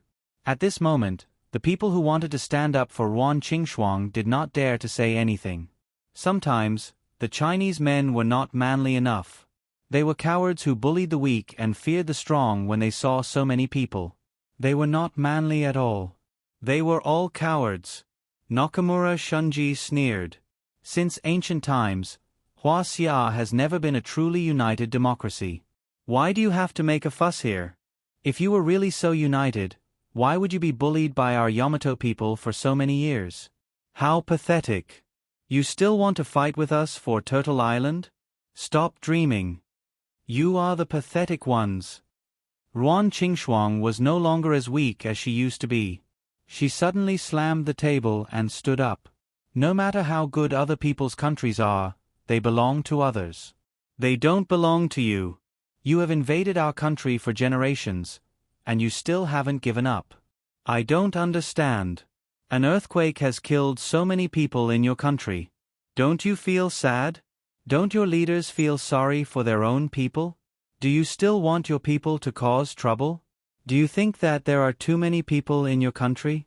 It doesn't matter if more people die. Don't you feel sad that you were born in such a country? If a country's president doesn't love his own people, how can the country be healthy and prosperous? Even if it is healthy and prosperous, is that fake? Is that temporary? Is that an act? That is also hypocritical. Everyone was shocked. Even the DJ turned off the sound.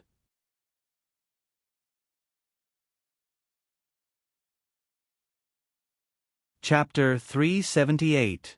Ruan Qingxuang's words were full of heroic spirit. She had the style of Lin Zexu's Tiger Gate, and the momentum of Deng Shichang's Ziyuan ship crashing into the Yoshino ship. But even a girl like her could do this. The people who were frightened by the group of Japanese bodyguards still didn't resist. Don't talk to me about heroism. I just want to have a drink with you and be friends. Shunji Nakamura sneered. If this lady doesn't give me face, then I won't be polite with you. You refuse a toast only to be forced to drink a forfeit. Is this the hobby of you Hua Xia people? After saying that, Shunji Nakamura glanced at the bodyguard behind him who had knocked out the bald man with the wine bottle. he said sternly in Japanese. Take her away. Presumably, the bodyguard was Japanese. Although Ruan Qingxuang did not understand Japanese, she understood the general meaning when she saw the man rushing up. She quickly dodged back. As she dodged, she shouted sternly, What do you want to do? Let me tell you, Huaxia is a country with laws. It will not allow people like you to do as you please. However, with her imposing manner, it did not have any effect on these Japanese people. Instead, it made them even more arrogant. In fact, it was not Shunji Nakamura's group that encouraged them to be arrogant, but the surrounding people who were frightened. Even the group of gangsters in charge of the bar security was stunned. For a moment, they did not know what to do. It was not that they could not beat them, but they felt that the other party was Japanese and had some concerns. Fortunately, Qin Wanner appeared in time. She had just walked around the back room and confirmed Feng Guoqing's room. She also knew that Feng Guoqing was not doing anything good inside. She was about to come over and discuss with Ruan Qingxuang what to do, but saw that Ruan Qingxuang was in danger. Stop. I'm a police officer. Put your hands on your heads and squat down. Qin Wanner still had the courage. After all, she was a police officer. She was used to such situations. However, she had been dismissed and did not have the right to exercise her powers as a police officer. Junji Nakamura raised his head to take a look and immediately recognized the two girls in front of him. He had taken a fancy to both of them. However, he did not expect this person to pretend to be a police officer to scare him. After staying in Huaxia for so many years, Junji Nakamura had figured out some rules. The police in Huaxia usually did not meddle in other people's business. Even if they really encountered a situation, they would push it away as much as they could and waste time as much as they could. For example, the last time he encountered two groups of people fighting, someone called the police. However, when the police arrived, they did not immediately get out of the car to stop the fight. Instead, they waited for the two sides to finish fighting and tired before getting out of the car to arrest a few people who were beaten so badly that they could not run and brought them back for trial. The real troublemakers had already run away. Therefore, Shunji Nakamura immediately concluded that the woman was lying to him. Miss, you said you're a police officer. Do you have any identification to prove it? You're the miss. Your whole family is Miss. Qin Weiner spat. You want to see identification, right? Fine. Come with me to the police station. I'll let you see as much as you want. At this moment, someone behind Junji Nakamura said in Japanese, Young master, I think we should leave first. If we provoke the police, we will get into unnecessary trouble. Junji Nakamura scolded loudly in Japanese. Idiot! You believe this? If she really is a police officer, she won't meddle in other people's business. She's just pretending to be a police officer to help her friend. You can't even see through this little trick. You're really an embarrassment to the great Japanese. Qin Weiner had already reached Ruan Qingxuang's side. After hearing these words that she did not understand, Qin Weiner was stunned. Japanese? Yes. Ruan Qingxuang was obviously still angry. This Japanese is really too despicable. Qin Weiner was furious. She said angrily to the surrounding people who were watching in a daze, watching the Japanese bully our people on our land. You can actually tolerate it. I really wonder if you are the descendants of the Yellow Emperor. A few people could not hold it in anymore. They wanted to stand up and speak up for Ruan Qingxuang and Qin Weiner. Go. Junji Nakamura was a little afraid that the emotions of the surrounding people would be stirred up. He immediately ordered his bodyguards to start attacking those who showed signs of resistance. These Japanese people were really ruthless. They directly used things to greet people's heads. In an instant, the surging anger was extinguished. Seeing that Junji Nakamura's subordinates were so good at fighting, no one dared to stand up. After all, these muddy waters did not belong to them. No one wanted to get into trouble. Very quickly, Ruan Qingxuang and Qin Weiner were isolated in front of a group of Japanese people again. Compared to being bullied by a few Japanese people, Ruan Qingxuang was more disappointed by the attitude of these people. If everyone was united, Why would they be afraid of these Japanese people? No matter if it was the right time, the right place, or the right people, they were at a disadvantage. Why did these people not dare to stand up? Although many people in Huaxia had this kind of bad habit and liked to watch the fun, they definitely didn't want trouble to burn them. However, this did not mean that everyone was a coward. There were still many good young men in Huaxia who dared to stand up and shout at this kind of time. Then, they would ruthlessly hit these bastards on the head with a stick. What is a group of men bullying two girls for? If you have the ability, then come at us. F***ck, Japanese people, if I don't say anything, you really think that there are no men in Huaxia, right? Chong's sudden appearance more or less surprised Ruan Qingshuang and Qin Weina. They never thought that Chong would appear at this place at this time. Next to Chong stood Xiao Fei, and behind the two of them was Su Yun. At this moment, Su Yun was looking at them with a smile. It seemed like he was deliberately saying, "Who asked you to run out again? Are you unlucky now? Are you regretting it now?" Nakamura Shunji looked at Chang Yaojin, who suddenly appeared out of nowhere. His face darkened, and he muttered something to the people next to him in Japanese. Chong and Xiao Fei were stunned. This bastard was obviously using Japanese to set up a strategy, and they could not understand it. Who knew how this group of people was going to trick them? This was a really troublesome matter. The corners of Su Yun's mouth rose, and he smiled very brightly. He explained to Chong and Xiao Fei, he is telling his subordinates to attack from both sides in a while and form a protective formation so that we will be attacked from the front and the back. In this way, the three of us will not be their opponents at all. Don't be fooled by this Japanese guy's lackluster appearance, his brain is quite bad.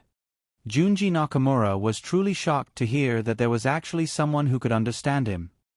He opened his mouth wide and stared intently at the person who could understand him. He knew that this person was the leader of the other party. Strike first and gain the upper hand. Su Yun suddenly ordered, let them know that angering Huaxia's men is not a joke. Chong Zi and Xiao Fei were not careless either. They picked up a chair and threw it over without saying a word. They also took the opportunity to rush in. With Su Yun around, they did not have to worry about being at a disadvantage. Brother Yun alone could beat them until they cried for their parents, so the two of them were just icing on the cake. But after the three of them suddenly raised their aura, the onlookers were also not convinced. Suddenly, their morale soared. Dozens of people, regardless of gender, all started to attack and hit with all their might. Those who had no energy also cheered and demonstrated. In a few seconds, Nakamura Shunji's men were reduced to live targets. Everyone vented their anger at the Japanese on this group of people. Even though Nakamura Shunji's group of bodyguards had some skills, they were not a match for Su Yun's group at all. In a short 10 minutes, Nakamura Shunji was scared. He saw more than a dozen of his subordinates beaten black and blue. They all looked like pigs without any strength to fight back. They could only protect him in the middle. No one dared to let him get hurt. After all, he was their young master. Some of the big families in Japan had a very strict hierarchy. For example, in Nakamura Shunji's family, the hierarchy of the master and servant was very important. If the young master was beaten, they would have to apologize when they returned. If it was a light punishment, they would have to be punished by the family. If it was a heavy punishment, they would have to commit seppuku. As for whether their sins were heavy or light, it depended on whether Nakamura Shunji was hurt or not. If Nakamura Shunji was not hurt, they would at most be punished by the family. If Nakamura Shunji was hurt, they would probably have to suffer severe punishment. If Nakamura Shunji was seriously injured, they would have to commit seppuku to apologize. These were the rules of the Nakamura family. They had never changed since ancient times. Even if the Nakamura family had always been gentle in front of outsiders, there was no way to hide the strict hierarchy in their bones. Stop. Su Yun knew that this was the time to restrain himself a little, because everyone had already started fighting. If this continued, he was afraid that someone would die. After all, the law could not punish the majority. If something happened in the end, these people would not have to bear the responsibility. So, they really dared to kill. At this time, the boss of the bar and the gangsters guarding the place recognized them. Although they had never seen Su Yun before, Chong's reputation was like thunder to their ears. Seeing how respectful Chong was beside that person, even if they used their butts to think, they would know that it was Su Yun. Seeing that there were still people who wanted to take the opportunity to vent their anger, Chong glared at them. "Didn't you hear Brother Yun tell you to stop? I didn't see you so King active before we came. I despise people like you the most." Although he was scolded, that person did not dare to say anything. Chong's reputation in this area was too great. The whole place was very quiet. No one dared to mess around in front of Su Yun. Everyone was quiet, as if they were listening to God's judgment on Nakamura Shunji. "Do you know the consequences of doing evil in Huaxia?" Su Yun raised his eyebrows. "I don't want to lower myself to your level. Get out of here right now. In the future, in Hadong City, I will beat you up every time I see you. If you don't believe me, you can try my words today."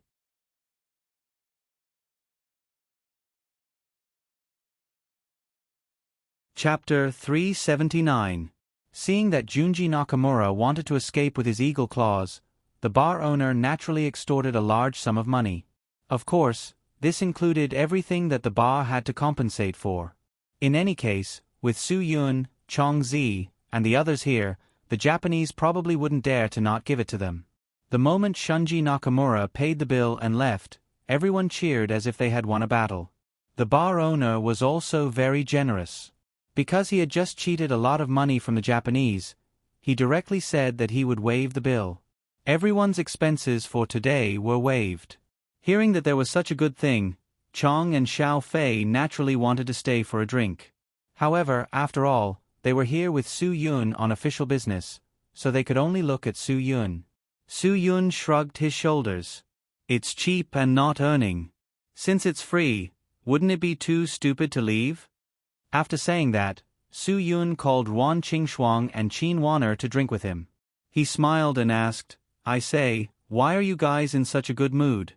Why did you come here to drink when you have nothing to do? Since that's the case, why don't I play a few games with you? Do you really think that we're here to drink because we have nothing to do?" Ruan Qingxuang glared at Su Yun. "We're here for official business. Go do whatever you're supposed to do. We're not here to drink." Official business. Su Yun was stunned for a long time. They were already in a bar. What other business could there be? Wasn't this place just a place for everyone to relax after a day of hard work? Qin Wan'er's expression was very serious. "Su Yun, Feng Guoqing is in this bar. He's in a private room inside." Su Yun's brows furrowed. He really did not expect Feng Guoqing to come to such a place. "With who?" "A girl. She's quite young," Ruan Qingxuang said lightly. "Their relationship is definitely not normal." Qin Wan'er said bluntly, "Just now, I secretly went inside to investigate. If it was a legitimate relationship, I would not have gone to such a shameful place." At this moment, the bar owner personally led the waiter to Su Yun's table with 2 bottles of Royal Salute and some drinks and beer. "Brother Chong, hey, I didn't expect you guys to come tonight," the bar owner said to Chong with a face full of smiles. Then, he signaled with his eyes and asked a question that he already knew the answer to. He then answered his own question, "This is Brother Yun, right? Io, your presence brings light to my humble abode. Thank you, Brother Yun, for coming today. Otherwise, I wouldn't know what to do. This wine is my filial piety to all of you." Chong glared at him. "Little Xiao, even if you're running a bar, you have to have some backbone. What are you going to do if you encounter something like this in the future?" "Brother Chong, tell me what to do, and I'll do it." The owner, Little Xiao, was quite good at bootlicking. His expression was especially sincere, and he did not have the feeling of flattery at all. "Do you still need to say it? Of course, you're going to do it. Since the Japanese dared to bully our people on our land, who cares what they are? Let's get rid of them," Chong said passionately. If I find out that you're acting soft in front of the Japanese in the future, I'll be the first to not let you off. Yes, yes, yes. Little Xiao nodded repeatedly. Su Yun picked up the wine and looked at it, then put it down. Then, he waved at Little Xiao. Little brother boss, come, I have something to ask you. Hearing Su Yun call him that, the bar owner, Little Xiao, was flattered. Brother Yun, don't call me that. I can't afford it. Just call me Little Xiao. If you have anything to say, just tell me. Just treat me as your brother. Don't treat me as an outsider. You really know how to flatter yourself. Chong laughed. Do you think you can flatter Brother Yun just because you want to? Brother, you're shameless, aren't you? Ha ha ha. Alright, I'm just teasing you. Don't be anxious. After saying that, Chong said to Su Yun, Brother Yun, Little Xiao is not bad. He's actually quite loyal. Don't stand on ceremony. If you have anything to say, just let him do it. Su Yun nodded. Alright, I won't stand on ceremony. Little Xiao, go and find me a waiter's uniform. There's an acquaintance in your room. I'll go and play a joke on him. At first, the boss, Little Xiao, was a little stunned. But when he heard that Su Yun was joking with his friend, he laughed heartily. Alright, alright, alright. Brother Yun, follow me.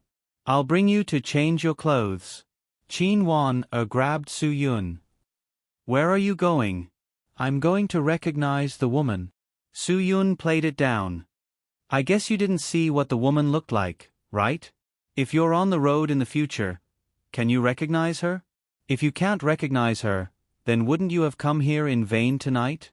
But what if I recognize the woman? Ruan Qingxuang still didn't understand Su Yun's meaning. But at this time, Qin Wan had already understood. She nodded hard and completely understood Su Yun's meaning. Then, should I go in and recognize her? Su Yun nodded and smiled. If you want to go, then come with me and Little Xiao to find clothes to change into. It's not appropriate to wear this, right? Hey, Wan are you crazy? What if Feng Guiqing recognizes us? Ruan Qingxuang was very nervous. She didn't want to mess this up. Don't worry. The lights outside are so dim. They can't see clearly. Moreover, Feng Guiqing and the woman are not doing anything good inside. They definitely won't make the lights so bright. They definitely won't recognize us. Su Yun signaled Ruan Qingxuang to be at ease. Then he said to Chong, accompany Sister Shuang. This royal salute is really good. Let Sister Shuang try it. Chongzi grinned and said, all right. Brother Yun, don't worry. Sister Shuang will definitely drink well with me. Ruan Qingxuang was angry and amused. At this time, these two people were still joking with her. She really didn't know what to do with them. It was definitely an honor for Little Xiao to be able to interact with Su Yun. He quickly asked someone to find a set of male and female waitress clothes. However, they didn't have a special changing room. Everyone had to find an empty room to change into. At this time, there weren't any empty rooms. The only place to change was his office. Brother Yun, if you don't mind, you can only change in my room. Little Xiao said embarrassedly. I will go and turn off the surveillance. You don't have to worry. Su Yun, of course, didn't mind. It's just a change of clothes. Anywhere is fine. Soon, the two followed Little Xiao to his office. Su Yun asked Qin Wan to go in and change into the waitress clothes. However, Qin Wan ran out not long after she went in. Then, she pulled Su Yun into the room and pointed at a surveillance camera in the corner of the room. Didn't they say to turn it off? Su Yun said. I still feel uncomfortable. You move a chair and cover it with your hand. It's better to be safe than sorry. Qin Wan was very careful. However, she didn't expect Su Yun to be a living man. When she was changing clothes, he saw everything. Su Yun originally wanted to remind her, but after thinking about it, it didn't matter. During the 5 days when he was in a coma, Qin Wan or had looked at him countless times. She might have even helped him change his underwear after losing the scissors and hammering competition. Thinking of this, Su-Yun felt relieved. The reason why Chin Wan didn't worry about Su-Yun was very simple. Based on her understanding of Su-Yun wouldn't peek at her and take advantage of her. However, this time, she really didn't expect that when she was changing into the waitress clothes, Su-Yun was looking at her with great interest. He couldn't help but sigh in his heart. After Chin Wan changed her clothes, Su-Yun also changed into the waitress clothes. Chin Wan didn't avoid it. For her, it was indeed not a big deal. She had seen Su-Yun's naked body before. Of course, she didn't care that he was changing clothes now. After the two changed their clothes and came out, the boss, Little Xiao, took a bottle of Hennessy VSOP and gave it to Su-Yun. "Brother Yun, you must need a reason to go in. Haha, since he is your friend, I will also give you a bottle of wine as a token of my respect. It is such a waste to give such a good wine to him. How about this, you give me a dozen beers?" Su-Yun smiled and said. Then, he thought of something and pulled Little Xiao. "That, you don't have to give him any good beer. Just a high-quality imitation of Heineken or something like that will do." Little Xiao was stunned for a long time. He stammered, "Brother Yun, this isn't good, right? After all, he's your friend. We only sell our wine to Dongying people. Not to mention acquaintances, we can't cheat the locals. Just do what I ask you to do. They definitely won't drink it anyway." Su-Yun waved his hand. "Do as I say. Go and get it." After Little Xiao asked someone to bring the beer, Su-Yun directly gestured for Chin Wan to take it. Chin Wan stared at him. "Why should I take it?" Su-Yun pointed at his clothes. "Do you see? This is the clothes of the foreman. Look at yourself. You're wearing beer girl clothes. I'm the head waiter, and I'm bringing beer girl to deliver wine to a VIP customer. Tell me, do you think it's more suitable for me to hold the wine or for you to hold it?" Before Chin Wan could speak, Little Xiao pointed at Chin Wan and said, "Beer girl is suitable." Chin Wan was speechless. She rolled her eyes. Okay. I will take it. I will take it. I will take it. TSK, it is just a dozen beers. What's the big deal? This is for your safety." Su-Yun smiled. "There's no other way. I'm sure you don't want Feng Guoqing to be suspicious. Just cooperate. Don't worry. You'll definitely be rewarded. I guarantee you'll definitely reap some benefits." Chin Wan picked up the beer and urged, Go. Hurry up. I don't want to waste time here." Su-Yun walked in front. "Let's go and see what kind of dirty things Feng Guoqing can do in this place. Maybe he has already undressed the girl in the room. If you see something inappropriate, you have to stay calm."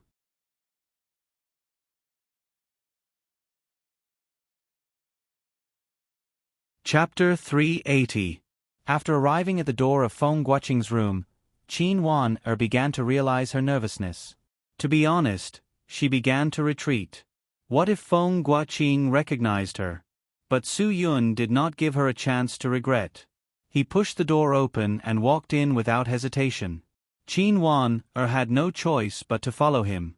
Since things had come to this, that was the only way. When the two suddenly entered, the man and woman in the room suddenly panicked. Feng Guoqing's reaction was especially obvious. The excitement he was enjoying before was suddenly interrupted, making him impotent. But the girl seemed to be much calmer and did not feel any shame at all. Once a girl didn't even know the word shame, her life would be over. But there were many girls in the world who did not know the word shame, especially after Hua Xia had WeChat, Momo, and other dating apps. Everyone knew this, so there was no need to explain. Su-Yun walked to the center of the darkroom. At this distance, he could almost see the faces of Feng Guoqing and the girl beside him. Because they were on the sofa, and the sofa was against the wall, and there were some weak spotlights around the ceiling. But Su-Yun could guarantee that Feng Guoqing could not see him clearly. The principle of optics was very simple. If you thought about it carefully, you would know that in such a dark room, most of the lights were ambient lights. As long as there were no bright lights, the center of the room would be the darkest place. Su-yun's choice was very smart. What are you doing? Can't you see that there are people in the room? Feng Guoqing was furious. Get out. What kind of people are you? Don't you know basic manners? Go, go, go. I'm sorry, sir. I knocked on the door outside, but you didn't seem to hear it. Su-yun made up a story, that's why we took the liberty to come in. We had no choice but to do so. Boss got us to deliver the wine. If we didn't come, it would mean that we didn't fulfill our duties and would be scolded by boss. At this time, Feng Guoqing had almost pulled up his pants. When he heard that the boss was delivering the wine, he was a little confused. Logically, the boss here should not know who he was. They had no relationship at all. Why would he deliver wine to him? Why did you give me wine? Feng Guoqing was not a fool. A businessman would not be kind for no reason. Just as Feng Guoqing was confused, the girl adjusted her collar and rolled her eyes. I know Boss Xiao. I'm a VIP member here. He should be giving it to me, right? Su-yun adapted to the situation. Yes, it's for you. Feng Guoqing smiled at the girl and said, Big baby, your face is big enough. He, it's bigger than your chest. After saying those shameless flirting words, Feng Guoqing's face darkened. He said to Su-yun sternly, All right, put the wine on the table and leave. When Su-yun heard the girl say that she knew little Xiao, he knew that there was no need for him to continue wasting time here. Since that was the case, he might as well go out and ask little Xiao directly. This little Xiao was really something. If he had said that he knew the girl earlier, he would not have had to bring Qin Wan-er in and take this risk. Under Su-yun's signal, Qin Wan-er, who was just a bystander, gathered her courage and walked out from behind Su-yun. Then, she put a dozen beers on the table. She did not even dare to raise her head. She hurriedly retreated to the corner behind the wall. When he saw that the wine was actually beer, Feng Guoqing's face darkened. He pointed at the royal salute set that he had ordered and then pointed at the dozen bottles of fake Heineken beer. He sneered and said to the girl beside him unhappily, You know this? Humph, such a stingy boss. You can't be a big boss. If you want to play in the future, Godfather will take you to a better place. Thank you, Godfather. The girl's voice was very sweet. Her voice made Feng Guoqing's whole body tingle, but it also made Qin Wan-er have goosebumps. Su-yun originally wanted to say something, but he saw that Qin Wan-er had unknowingly stood under a soft light from the ceiling. Her face was clearly illuminated. Unless Feng Guoqing was blind, he would definitely recognize her. In a hurry, Su-yun directly turned around and signaled Qin Wan-er to leave quickly. It was not known if it was because the two sudden actions had aroused Feng Guoqing's suspicion, but Feng Guoqing suddenly said, Wait a minute. Qin Wan-er only felt that her whole body was tingling. This feeling really made her very uncomfortable and very nervous. Although she did not understand what she was nervous about, what was there to be afraid of? The one who was doing something dishonorable was Feng Guoqing, not her. Sir, is there anything else you need? Su-yun calmly turned around. He had been trying his best to keep his figure in the darkness, so it was natural for him to do so. Feng Guoqing pointed at Qin Wan-er. Let her come over. Open these bottles of beer for me. Su-yun still said calmly, Sir, I will help you. She has other things to do. Let her do something else. Qin Wan-er understood Su-yun's meaning. She was ready to ignore Feng Guoqing and go out immediately. I don't need you. I want her to open the bottles for me. If there is anything else, you can do it for her. Let her come over. Feng Guoqing suddenly stood up. Seeing that she did not want to pay attention to him and was about to go out, he could not hold it anymore and directly shouted, Qin Wan-er, do you think I did not recognize you? This time, Qin Wan-er was directly stunned at the door. Su-yun secretly sighed. Sure enough, they were recognized. Perhaps because Qin Wan-er stood under the light for a while, Feng Guoqing could basically be sure. Although they were recognized, Su Yun still quickly thought of a solution. He looked at Feng Guoqing with a surprised face. "Sir, do you know each other?" The girl next to Feng Guoqing was also somewhat jealous. She said to him, "Who is that person?" "Humph, of course, I know her." Feng Guoqing sneered. "Qin Wan, what do you mean? Do you want to secretly investigate me? Let me tell you, if there is no evidence, you better not talk nonsense. Otherwise, I can sue you for slander."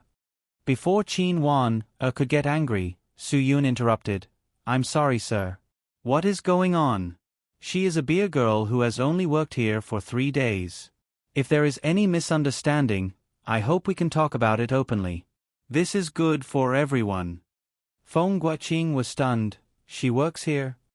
"Yes, she is a beer girl here." Su Yun said seriously. "She said that she lost her job, but she just bought a car. She needs to pay off the car loan, so she came to work in our bar." Qin Wan was completely convinced by Su Yun's ability to adapt to the situation and make up a lie. Even if she lost her job in the police station, she would not come to work in a bar, right? It was not that she looked down on the work of a bar girl, but Qin Wan absolutely could not stand dealing with perverted customers every day. This kind of work was suitable for girls who were open and infatuated. They would be happier doing it. For example, the goddaughter next to Feng Guoqing. Impossible, right? Even if you lost your job, you don't have to come to work in a bar. You are Qin Zhongming's daughter. Feng Guoqing certainly did not believe it. Qin Zhongming is not so open-minded. He would not let his daughter work in this kind of place. Just as Feng Guoqing was secretly pleased with himself for exposing this lie, Su Yun couldn't take it anymore. F***CK. Why are you so smart? Just act like it is enough. Do you really want me to fall out with you? Su Yun suddenly kicked the coffee table. He picked up a bottle of beer and knocked it down, revealing the sharp glass edges. Before Feng Guoqing could figure out what was going on, Su Yun had already placed the wine bottle full of sharp edges on Feng Guoqing's chin. In a flash, Feng Guoqing was stupefied. The girl next to him was stunned. Qin Wan was completely shocked and could not move. No one would have thought that Su Yun would suddenly erupt in a small universe and actually do such an irrational thing. It wasn't that Su Yun couldn't control his emotions, but that he suddenly realized a problem. Doing this with Feng Guoqing wasn't his forte. Feng Guoqing was someone who was able to make a name for himself in the most difficult place in society, the officialdom. He must be very scheming. So, instead of playing tricks with Feng Guoqing, it was better to make it clear to him. "I am here to deal with you. What can you do?" Feng Guoqing was really completely stunned. He had been in society for so many years. He had experienced everything, but he had never experienced a situation where a knife was placed on his neck. This made him really unable to react for a while. "Do you know what I am here for today?" Since he was going to be a rogue, Su Yun was not short of acting. "If you don't tell me what happened to Qin Wan today, don't blame me for tearing down your big government yard tomorrow." Although Feng Guoqing was scared, he was not a child after all. He still understood the basic principles. "Brother, you have to be responsible for what you said. What do you think the government is? You can do whatever you want? That is illegal. That is going against the party. What kind of end will you have? Think about it yourself." Su Yun raised the glass bottle in his hand.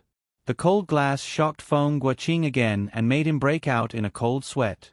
Su Yun sneered and said, "Are you trying to scare me? Okay, then I will deal with you. You are not a big shot, right? If I really bury you alive today, how many people will know? You think you can threaten me like this?" Feng Guoqing also showed that he would not shed tears until he saw the coffin. "Brother, that's enough. If you have any conditions, you can say it. We can talk about it. This is good for everyone." Su Yun really admired Feng Guoqing's courage. At this time, he was still fearless in the face of danger. Ordinary people really could not do that. Well, since Secretary Feng said so, then I will get straight to the point. It was you who fired Police Officer Qin. Our brothers in the underworld are very dissatisfied with this. So, I hope Secretary Feng can give us an explanation. Feng Guoqing's face was like an iron plate. He really did not expect that Qin Wan dared to find a gangster to make trouble for him. But now, he could only appease him first. After all, he had a weapon in his hand. Okay, I promise you. I will deal with this matter as soon as possible. Su Yun knew that he was perfunctory, but he had done what he should do. Seeing that Feng Guoqing agreed, he threw the bottle away. Secretary Feng, I believe you. Have fun tonight and drink well.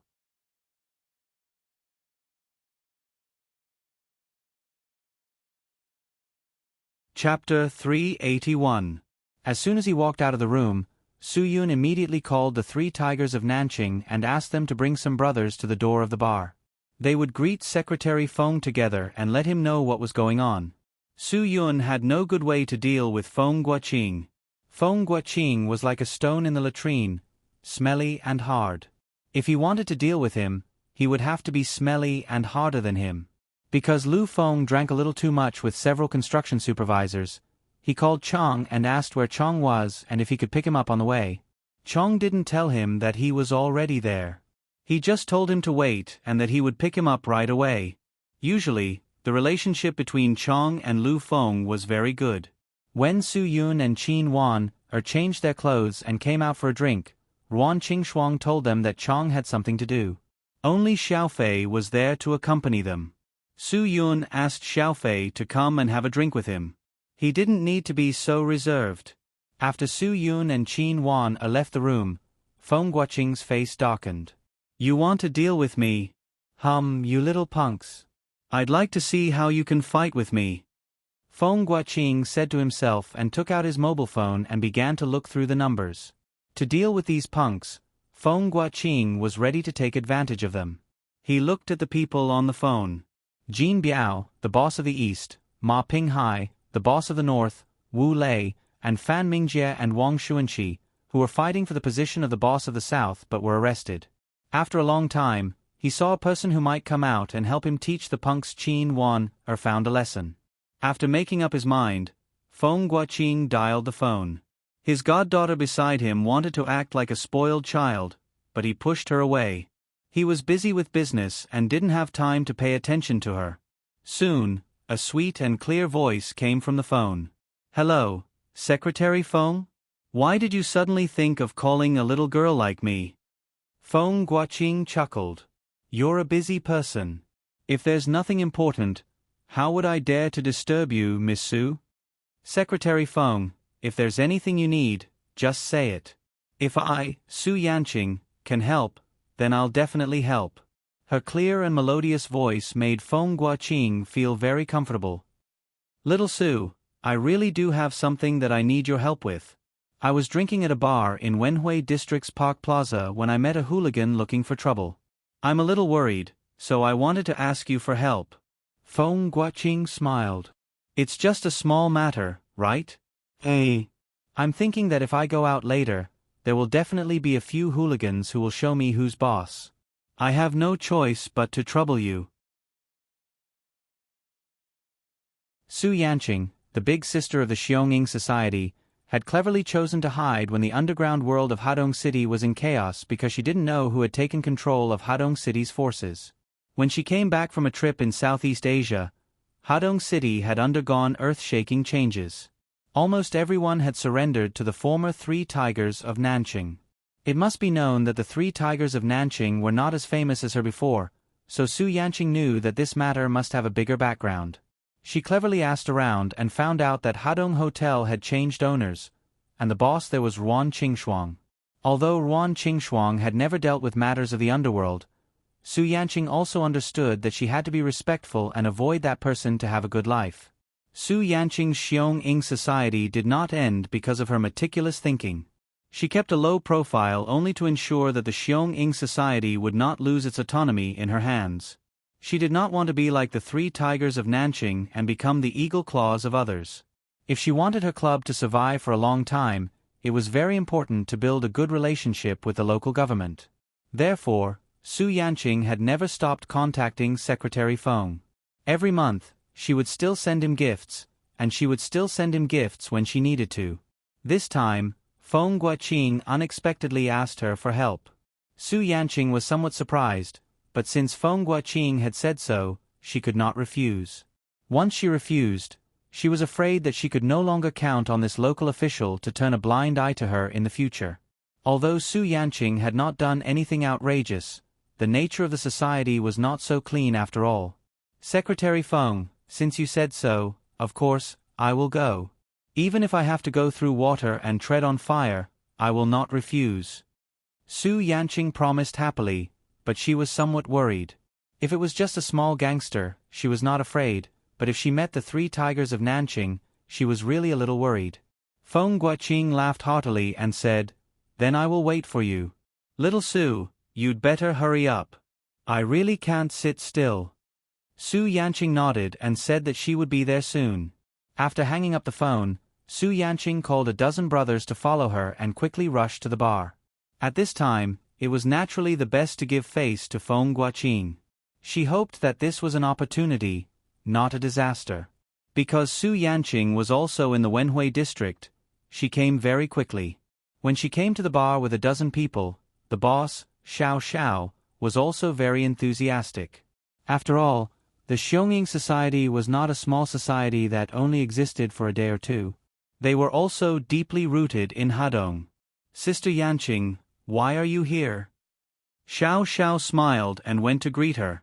There was nothing to say about Su Yanqing's figure and appearance. If she were in Hadong, she would definitely be in the top 10 of the beauty list. She had a willowy waist, a perky butt, and an S-shaped curve in front of her chest that could make any man drool. However, in Hadong City, there were not many who dared to stare at Su Yanqing's chest. Even the current 3 tigers of South City would not be so arrogant. Although in a sense, the Xionging Society was not as powerful as the Knife and Axe Society at that time, their status and background were different. At that time, Su Yanqing's father was also one of the most important people in Hadong City. There were not many young people in Hadong City who did not admire him. Therefore, even if the 3 tigers of South City were doing better than Su Yanqing, because of the face of the Su family's father and the fact that Su Yanqing was a beauty, they would still give a certain amount of respect. Su Yanqing came to the bar with a dozen people. It was really eye-catching. Su Yun could not help but look at her. This girl was hot enough. "What are you looking at?" Qin Wan asked with jealousy. "Su Yun, I found that you are good. Eating from the bowl and thinking about the pot? Sister Qing Shuang and I are not enough in front of you." Su Yun grinned. "Qin Wan, I found that you have met your match. That beauty's chest is definitely better than yours. Go away. Why don't you go and die?" Qin Wan glared and scolded. RuanQingshuang knew that the two were joking, so she ignored them. She just continued to smile and drink the wine in her glass. At first, she said that she could not drink, so the boss, Xiao Xiao, specially found someone to make this kind of wine that tasted like orange juice. It did not taste like alcohol at all. It was quite delicious. "Boss Xiao, you have such important guests in your bar today. Don't you know?" After Su Yanqing came in, she went straight to the point. "Take me to the private room at the back." Xiao Xiao was confused. Who was in the private room at the back? Just now, Su Yun wanted to meet the people inside. Now, Su Yanqing also wanted to meet the people inside. Obviously, the people she met were the same people as Su Yun. Xiao Xiao did not know how Su Yun knew the people inside. Originally, he wanted to tell Su Yanqing that the people sitting there were Su Yun and Ruan Qingshuang. Should she go and greet them? However, Su Yanqing did not give him a chance to speak. She had already strode in. Xiao Xiao immediately followed her. "Didn't you say that there are no more private rooms inside?" Ruan Qingshuang was stunned. Because she was not used to being in such a noisy place, she asked Xiao Xiao if there was a quiet place. However, Xiao Xiao said that there were no more rooms. Moreover, his expression was very apologetic. He also said that if she did not like noise, she could go to his office. Maybe he is looking for someone. Qin Wan definitely did not expect Feng Guoqing to think so much. Su Yun seemed to have noticed something. If it was just that girl alone, he would not have thought so much. However, that girl had 15 or 16 people behind her. Could it be that Feng Guoqing had asked them to come? Thinking of this, Su Yun could more or less understand. Because with Feng Guoqing's thoughts, he was probably able to guess that Su Yun would definitely give him a show of strength. Looking at him like this, he was afraid that he would be beaten when he went out later, so he specifically asked a few people to boost his courage. If that was the case, it would be even better. Anyway, Su Yun did have the intention of giving him a show of strength. He asked the 3 tigers of Nanqing to summon their brothers to show Feng Guoqing that he could not do whatever he wanted just because he was the secretary of Hadong City. If Feng Guoqing always thought that he was the leader of Hadong City, then Su Yun wanted to use practical actions to tell him, "You can mess with anyone but the people around me, especially women, because I am the local tyrant here." After seeing Su Yanqing, Feng Guoqing seemed to be quite familiar with her. If it was in the past, he would not have liked to see the leader of a small club.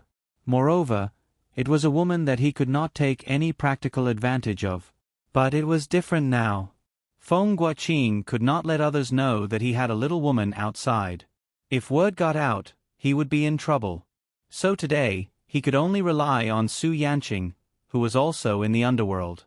Only then could he rest assured. This was also a last resort, a last resort. "Little Su, I'm really sorry to trouble you so late." Feng Guoqing smiled and said, "What do you want to drink?" "It's my treat." After seeing Feng Guoqing and the girl beside him, Su Yanqing understood why he asked her to help. Su Yanqing smiled slightly and said, "Secretary Feng, don't be so polite. This is just a small matter. I will definitely forget about it when I go out, so Secretary Feng, please don't take it to heart." "That's good, that's good." Feng Guoqing smiled knowingly. "But, it seems that there is no one outside." Su Yanqing smiled and said, "Secretary Feng, if you are just worried, then you may be overthinking. At least it should be no problem to go out now." Feng Guoqing was stunned. No one stopped him? How could it be? Did the other party not intend to give him a show of strength? No, absolutely impossible.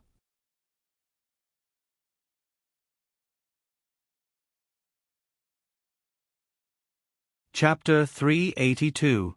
Feng Guoqing called for help. After he walked out of the room, he saw Su Yun and Qin Wan sitting outside, drinking and chatting. Feng Guoqing snorted in his heart. Fortunately, he had thought about it and knew that this punk was not going to let him go. "It's that hooligan," Feng Guoqing said as he pointed at Su Yun. Su Yun's intuition was trained on the battlefield, so he reflexively glanced in Feng Guoqing's direction. When Su Yun saw the hot chick standing beside Feng Guoqing, as well as a dozen thugs, he was even more convinced that he didn't guess wrong. Su Yanqing followed Feng Guoqing's finger and saw 2 men and 2 women. She despised Feng Guoqing. He was a man, but he was scared by 2 punks and didn't dare to come out of the room. How could he become the secretary with such courage? He was a disgrace to the people of Hadong City. "Secretary Feng, don't worry. No one dares to touch you as long as I, Su Yanqing, am here. You can take your people away." Su Yanqing forced a smile. She was disgusted by Feng Guoqing's dirty business, but she had to endure it. Feng Guoqing looked at Su Yanqing walking towards Su Yun and Qin Wan. He sneered and whispered to himself, Qin Zhongming, you are a troublemaker. I didn't expect your daughter to be the same. She even wanted to threaten me with punks. Humph, let's wait and see." "Godfather, what should we do now?" The girl next to Feng Guoqing shook her butt and rubbed her big breasts on Feng Guoqing's arm. "It's their fault for disturbing us. Do you still want it?" Feng Guoqing's heart was numb because of this girl. He waved his hand and said, "Let's go. Godfather will take you to a room." However, sometimes, many things did not go smoothly. As soon as Feng Guoqing walked out of the bar, he was so scared that his legs went limp. This was even more limp than when he vented his beast desire on the little demoness beside him. There were over 100 people standing at the entrance of the bar. Almost everyone had a cigarette in their hand. Some were standing, some were squatting, and some were sitting on the ground. They were all chatting and laughing, but when they saw Feng Guoqing come out, they all threw their cigarette butts on the ground, stepped on them, and stood up, all of them glaring angrily. Chong and the 3 tigers of Nanqing had been in contact with Su Yun. After they arrived at the bar, Su Yun told them through WeChat that Feng Guoqing had found helpers. He told them to guard outside and not to worry about him. As long as Feng Guoqing dared to go out, he would be scared to death. With so many people glaring at him, Feng Guoqing really couldn't bear the pressure. He had held a meeting in front of hundreds of people, but the people below were all sincere supporters. Even if there were some who were not convinced, they would not show it on their faces. However, it was different now. This group of people looked as if they were going to eat him alive. Just thinking about it made Feng Guoqing tremble in fear. "Oh, isn't this Secretary Feng? You also have time to come here to play?" Chong and the 3 tigers of Nanqing had been ordered by Su Yun to reveal all their identities. They just wanted to let Feng Guoqing know that Qin Weiner not only had contacts with the people in the underground world, but also had close contacts with them. The people she had contacts with were not ordinary punks. Any one of them could destroy Feng Guoqing's house without blinking an eye. Dan Hongning walked forward with a smile and carefully looked at the woman beside Feng Guoqing. "Oh, Secretary Feng, you are so lucky. You can even get such a beautiful girl. Can you lend her to us to play with?" Feng Guoqing's face had already turned the color of a purple eggplant. Facing this kind of pure hooligan, he really didn't know what to do. His goddaughter was also trembling as she snuggled behind him, afraid that she would be dragged over and punished on the spot by those guys. "Brothers, do you think Brother Ning's idea is good?" Kong Zhong jeered. With his greeting, hundreds of people roared with laughter, and all of them were eager to have a try. Several people shouted, "Brother Ning goes first, take the lead." Feng Guoqing stepped back and said nervously, "Brothers, let's talk nicely. Don't mess around, okay? This is something that we can't talk about openly. Why do we have to make such a big fuss? Don't hurt the harmony because of misunderstandings, okay?" Lu Feng chuckled and said, "Oh, look at how scared Secretary Feng is. We are not the 2nd generation of this family, and we don't have a civilian cadre mother who is treated as a deputy. No one can emphasize that we are taking turns to have some kind of relationship. Just rest, ha ha ha. Brother Feng, do you think we are all silver gun bullies?" Chong also said loudly, which caused a burst of laughter. Feng Guoqing saw that the situation was not good. He hurriedly pulled his goddaughter and ran back to the bar like crazy. At this time, he could only count on Su Yanqing to support him. But Su Yanqing only brought a dozen people, so obviously, it was meaningless. But now Feng Guoqing had no time to think about it. He had to avoid these guys who were like wolves and tigers first. He wasn't afraid that the little darling beside him would be hurt by this group of people, but he was mainly worried about his own safety. If he, a dignified secretary, was beaten up by hooligans, even if he wanted to get back all this lost face, it would already be a loss of face. Being beaten and threatened was not a big deal, but he could not lose face. He had been the secretary of Hadong City for 3 years. If he lost face, he could never get it back. There was a saying, "It doesn't matter if the inside is rotten, but the face must be bright and beautiful." Only in this way can the public be convinced. In fact, thinking about it carefully, many things were like this, especially for Huaxia people, who paid more attention to face. There was a local saying in Hadong, "Donkey's dung is bright on the outside." There were many people like this in the world, and this was definitely a famous saying. Su Yanqing brought a dozen men to Su Yun's table. Xiao Fei recognized her at a glance and immediately blocked in front of Su Yanqing. "You! What are you doing?" Xiao Fei was young, and when it came to mingling, he had only followed Chong outside once. It could be said that he had no social experience. Facing Su Yanqing, he was more or less nervous. Su Yanqing smiled slightly. She did not need to say anything, and the men behind her naturally held Xiao Fei down. Xiao Fei immediately began to struggle. Do you know who he is? You better not mess around. But Su Yanqing was not moved at all. Seeing this scene, Boss Xiao of the bar was stunned. What was going on? Tonight, his small shop was really lively.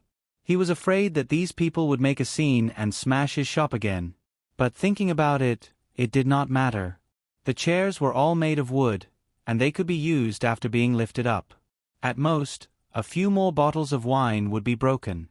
Fortunately, he had extorted a lot of money from the Japanese just now, so it was not a loss to smash all the things in the shop. Ruan Qingxuang was indeed a little embarrassed when she saw this. Although with her current status, she did not need to be afraid of anyone in Hadong, she really could not be a big sister in her bones. She did not have that confidence. Qin Wan almost did not have a good impression of this woman.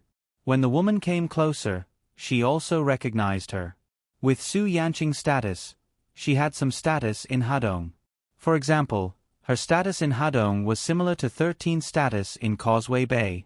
You are Su Yanqing, right? Qin Wan directly said. Looking at you, are you here to cause trouble for us? Su Yanqing spoke quite politely. No, I just want to make friends with you. After a pause, Su Yanqing continued, Do you know me? Qin Wan asked back. You don't know me? Qin Wan was the one who took the credit for the elimination of the underworld gangs in Hadong, so it was hard for Qin Wan to imagine that Su Yanqing did not know her. If Qin Wan said her name, Su Yanqing would definitely recognize her. However, if she only looked at her face, she would not be able to recognize Qin Wan at all. She was not in Hadong during that time. When she came back and wanted to meet her, Qin Wan had already been transferred from the Wenhui District Police Station to the Criminal Investigation Department of the Municipal Bureau. Sorry, I really don't know you. Although Su Yanqing spoke politely, she sneered at Qin Wan's arrogance in her heart. Qin Wan talked like she was the chairman, as if everyone should know her.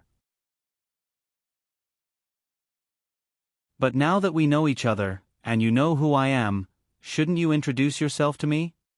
Su Yun did not mind making friends with this busted beauty, but before he could say anything, Qin Wan denied it. We are not the same kind of people. Why should we be friends? Su Yanqing saw that Qin Wan's face was full of anger. She was somewhat unhappy. Really? We are not the same kind of people? Haha, then it seems that there is some misunderstanding between us. My friend here said that someone was looking for trouble with him. Are you saying that those people are not you? This time, Su Yun finally stopped Qin Wan. If Qin Wan continued to quarrel like this, then they would not be able to talk clearly. Oh, Secretary Feng invited you here, right? Ha ha, people say that heroes protect beautiful women. Why did Secretary Feng find such a beautiful woman to protect him? It's a misunderstanding. Secretary Feng must have misunderstood something about me. Su Yun's timely apology gave Su Yanqing a psychological advantage. It seemed that the other party wasn't a strong person. She finally put on a cold face. Since it's a misunderstanding, I don't want this misunderstanding to spread. If you give me Su Yanqing face, then I'll let this matter go. In the future, don't trouble Secretary Feng again. Since you know his identity, you should understand his power. Why do you want to make trouble for yourself? Don't you think so? Listening to Su Yanqing's tone, Su Yun nodded repeatedly. Yes, yes, yes. You are absolutely right. Su Yun, can you be more mature? Qin Wan was a little angry. She stared at Su Yun fiercely. He was too cowardly. After that, Qin Wan said to Ruan Qingxuang with grievances. Sister Qingxuang, look at him. When he sees a beautiful woman, he grovels. What kind of person is he? Just now, he said that he wanted to teach that bastard a lesson. Now, when he sees a beautiful woman, he has no idea what to do.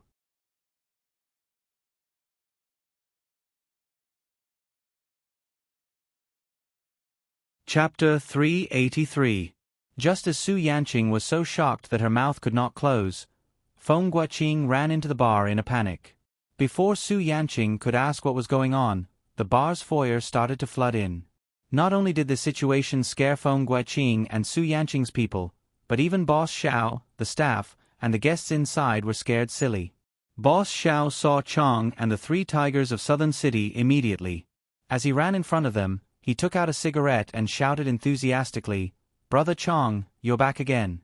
Io, are you going to treat Brother Feng, Brother Ning, and Brother Zhong to a drink? Come, drink as much as you want today. It's on me, it's all on me. It's all on the house." It was better for the alcohol in the bar to be drunk than to be smashed. It was not a pity to drink it, and he could even do a favor. If it was smashed, then there would be no benefits at all. As the boss, little Xiao naturally understood this point of business. "Xiao, do you think your brothers are here to drink today?" Lu Feng raised his eyebrows. Because Wenhui District belonged to the 2nd Southern District of Hadong, the 3 tigers of Southern City and Boss Xiao had known each other for a long time. Although their relationship was not particularly close, it could be said that they were not strangers at all. "Io, Brother Feng, look at what you're saying. How can they not come here to drink?" Boss Xiao welcomed them with a smile. As he handed them cigarettes, he lit them up with a lighter. "Brothers, give me some face. Can't we discuss everything?" Dan Hongning took a puff of his cigarette and smiled. "Brother, it's not that we don't want to give you face, but someone dared to surround our sister Shuang and Brother Yun in your bar. What do you think we can do?" These words were directed at Su Yanqing. Boss Xiao's face was also filled with helplessness. He wondered who he had offended. Why did all these things have to happen in his bar? First, it was the Japanese looking for trouble, then it was Su Yanqing who got into trouble with Boss Su Yun. What the hell was going on? Boss Xiao finally understood that the guests in the private room were not Su Yun's friends at all. Su Yanqing's face was a little pale. When she saw the 3 tigers of Southern City, she basically understood today's matter. Feng Guoqing had really harmed her. She had been trying her best to keep a low profile so as not to provoke the man who now ruled Hadong. However, what Feng Guoqing had done today had attracted the attention of the 3 tigers of Nanqing. Moreover, the woman who had spoken like she had eaten gunpowder had called the woman beside her Sister Qingshuang. Who else could she be but Ruan Qingshuang of Hadong City's underworld? Kong Zhong's eyes lit up when he saw Su Yanqing. "I was wondering who was so daring. So it was Thorny Rose from the Hero Society. No wonder you're so bold. Su Yanqing, what are you planning to do?" Su Yanqing's face darkened. She didn't say anything for a long time. Feng Guoqing's heart was in his throat. He was really worried that Su Yanqing would sell him out at this time. He was now a sheep trapped in a wolf's den. He could be torn to pieces at any time. Unless the she-wolf gave him a chance, he could only wait for death. Finally, after careful consideration, Su Yanqing stood up coldly. Without saying anything, she bowed deeply to Ruan Qingshuang and Su Yun. She shouted at her own people, apologized to Sister Qingshuang and Brother Yun. As the underlings, they definitely didn't dare to go against Sister Yanqing's words. They followed suit and bowed to apologize. This time, Feng Guoqing was the one who was dumbfounded. Feng Guoqing's voice was a little unsteady. "Xiao Su, what do you mean?" "I'm sorry, Secretary Feng. I, Su Yanqing, know myself. I know who I can offend and who I can't. I came because you told me that you had offended 2 hooligans. I didn't know that you had offended Sister Qingshuang." Su Yanqing was indeed a smart person. Now that the 3 tigers of Southern City had sealed off the entire bar, whoever dared to say no would definitely suffer today. In the past, the gang leaders who had offended Ruan Qingshuang were either seriously injured and hospitalized. None of them had a good ending. Su Yanqing was sure that if she offended them, she wouldn't have a good ending either. At that time, it would be difficult for Feng Guoqing to stand up for her. One had to know how to analyze things. Once one analyzed things thoroughly, one would know where to step on. Feng Guoqing's face turned green. He raised his finger and pointed at Su Yanqing's nose. He scolded angrily, Bitch, how dare you trick me? Fine, fine. You can try. Sooner or later, I'll show you what I, Feng Guoqing, am capable of. You dare to hit me when I'm down? Humph, you'd better remember what happened today. I don't believe that these people can do anything to me. The last sentence was right. No matter what, his identity was here. Those who dared to touch his people had to think about the consequences. However, there were people in this group who didn't believe it. Su Yun actually didn't want to hit people, especially a government official. However, because of Feng Guoqing's actions, Su Yun's hands were really itchy. He didn't believe that if he hit Feng Guoqing would give him a death sentence. Did he really think that he was the king? Su Yun wanted to let him remember that in Hadong, the king wasn't Feng Guoqing, but he, Su Yun. If he had the ability to take him seriously, then he could do it. Su Yun had seen all kinds of situations. Why would he be afraid of a small municipal party secretary? Under the surprised gaze of Feng Guoqing and the others, Su Yun raised his right hand and slapped Feng Guoqing's right cheek with the back of his hand. Before Feng Guoqing could feel the pain of the slap, Su Yun raised his hand and slapped Feng Guoqing's left cheek mercilessly. The slap was crisp, loud, and soul-stirring. What was arrogance? What was domineering? Su Yun gave everyone present a lesson. This was what it meant to be arrogant and domineering. He was arrogant to the extreme and domineering to the peak. 5 fingerprints appeared on Feng Guoqing's left cheek in an instant. His mouth also quickly swelled up after the 5 fingerprints. The sharp pain made Feng Guoqing scream. At this time, the girl beside him quickly ran away, afraid that she would be implicated. Su Yun shook his hand and said with a grimace, "Secretary Feng, why didn't you dodge after the first slap? If you had dodged, my hand wouldn't hurt so much. You wouldn't have to lose face, right?" Although Su Yun didn't have a fierce temperament, in Feng Guoqing's eyes, he was now a smiling devil, a devil who could open his bloody mouth and swallow him alive at any time. What could Feng Guoqing say? Su Yun's 2 slaps were so fast, the interval between them was less than 0.5 seconds. He didn't feel any pain on his right cheek, but the left had already been slapped. Wasn't it obvious that he wanted to beat him? Why did he have to make it sound so nice? Enduring the burning pain on his face, Feng Guoqing only felt a sense of humiliation squeezing his heart. That feeling was really uncomfortable, and it was unspeakable. But he was a person who didn't even have the strength to truss a chicken. How could he challenge so many gangsters? He even dared to slap the secretary. After Su Yun's 2 slaps, the whole bar was silent. Even Qin Wan'er, who wanted to slap Feng Guoqing the most, covered her mouth with both hands. She really didn't dare to think that Su Yun dared to slap Feng Guoqing. Moreover, he gave Feng Guoqing such a loud slap in the face in public. The muscles on Feng Guoqing's face trembled. At this moment, he really wanted to kill the bastard in front of him. He swore that this was the biggest humiliation he had ever suffered in his life.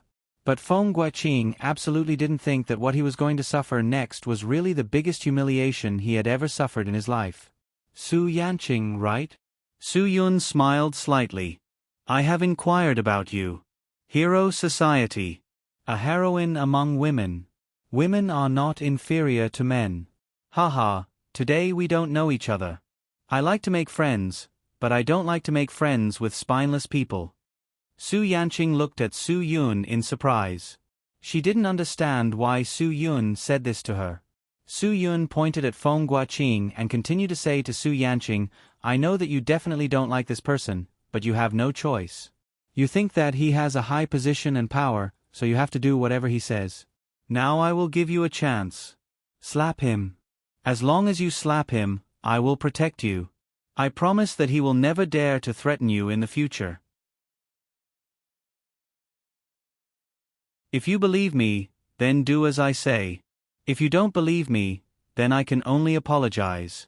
We can't be friends. Everyone was shocked by Su Yun's words. No one thought that Su Yun would actually force Su Yanqing like this. Su Yanqing was surprised for more than half a minute before she understood what Su Yun meant. But to slap Feng Guoqing? The consequences would be unimaginable. Then, Su Yanqing's eyes met with Su Yun's eyes. Su Yun's smile was very bright, giving people a very warm feeling. Su Yanqing didn't know what she was thinking. But at this moment, she felt that to be friends with Su Yun, she was willing to offend anyone. Because this was the most courageous man that she, Su Yanqing, had ever seen in her life. What power, what status, in this man's eyes, it was all bullshit. Padash. Su Yanqing suddenly raised her hand. Feng Guoqing's face had 5 more red and swollen handprints, but this time the fingerprints were much thinner than the previous one. No one thought that Su Yanqing would really slap him like this. Even Feng Guoqing couldn't believe that this woman would actually slap him so impolitely. He swore that he would return the humiliation to them double, no, 10 times. Ha ha ha ha, I will definitely make friends with you.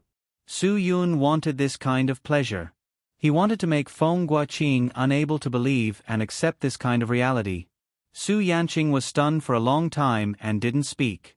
She felt that she was a little poisoned. Su Yun was like a poisonous grass, poisoning her in an instant. She didn't have the mood to think about how Feng Guoqing would treat her. She only knew that what she did just now made Su Yun very happy.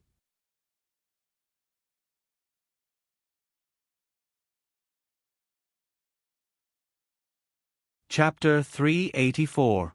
Feng Guoqing's face was not just burning with pain. For him, this was not just a simple humiliation. Su Yanqing's slap had awakened him and made him realize that this was definitely not his world. Su Yun seemed to have not played enough. He knew very well what Feng Guoqing was thinking. He could still see the mentality of revenge in his eyes. But Su Yun did not want to play with him anymore. Su Yun only wanted him to never play any tricks in front of him. It was annoying. Chong, Su Yun waved in the direction of Chong and the 3 tigers of Southern City. You guys, come here. These guys walked all the way here, their mouths still wide open in shock. What happened just now was really hard for them to accept. Although they had forced Feng Guoqing to come in, if they really had to do it, they would have been a little embarrassed. In ancient times, Feng Guoqing was the magistrate of a prefecture. Who would dare to touch him? No matter how powerful the local ruffians were, they were nothing in front of the magistrate. Although the social system had changed since ancient times, people's hearts had not changed. Nowadays, people treated the officials in the municipal committee the same as ancient people treated the officials in the yamen, lowly. It was hard to change what was in the bones. This was the case for all species that had evolved. For example, dogs were born to treat humans as their masters, but wolves did not think so. This was the current state of mind of Chong and the 3 tigers of Southern City. Even if Feng Guoqing's face was swollen after being slapped by Su Yun, he was still the secretary of Hadong City, not a street ruffian. Brother. Chong seemed to realize something. According to his understanding of Su Yun was usually the kind of person who would amaze the world with a single brilliant feat. This time, Brother Yun probably really wanted to change Feng Guoqing's temper. Let's stop here, okay? Su Yun smiled. It was a very relaxed smile. He did not mean to blame him. What do you mean by, let's stop here? How many times have I taught you that when you do something, you either do it well or don't do it at all? It was the same logic as being an official. Either they were like Mayor Qin and did practical things for the people. Otherwise, he'll be like Secretary Feng, neglecting his duties.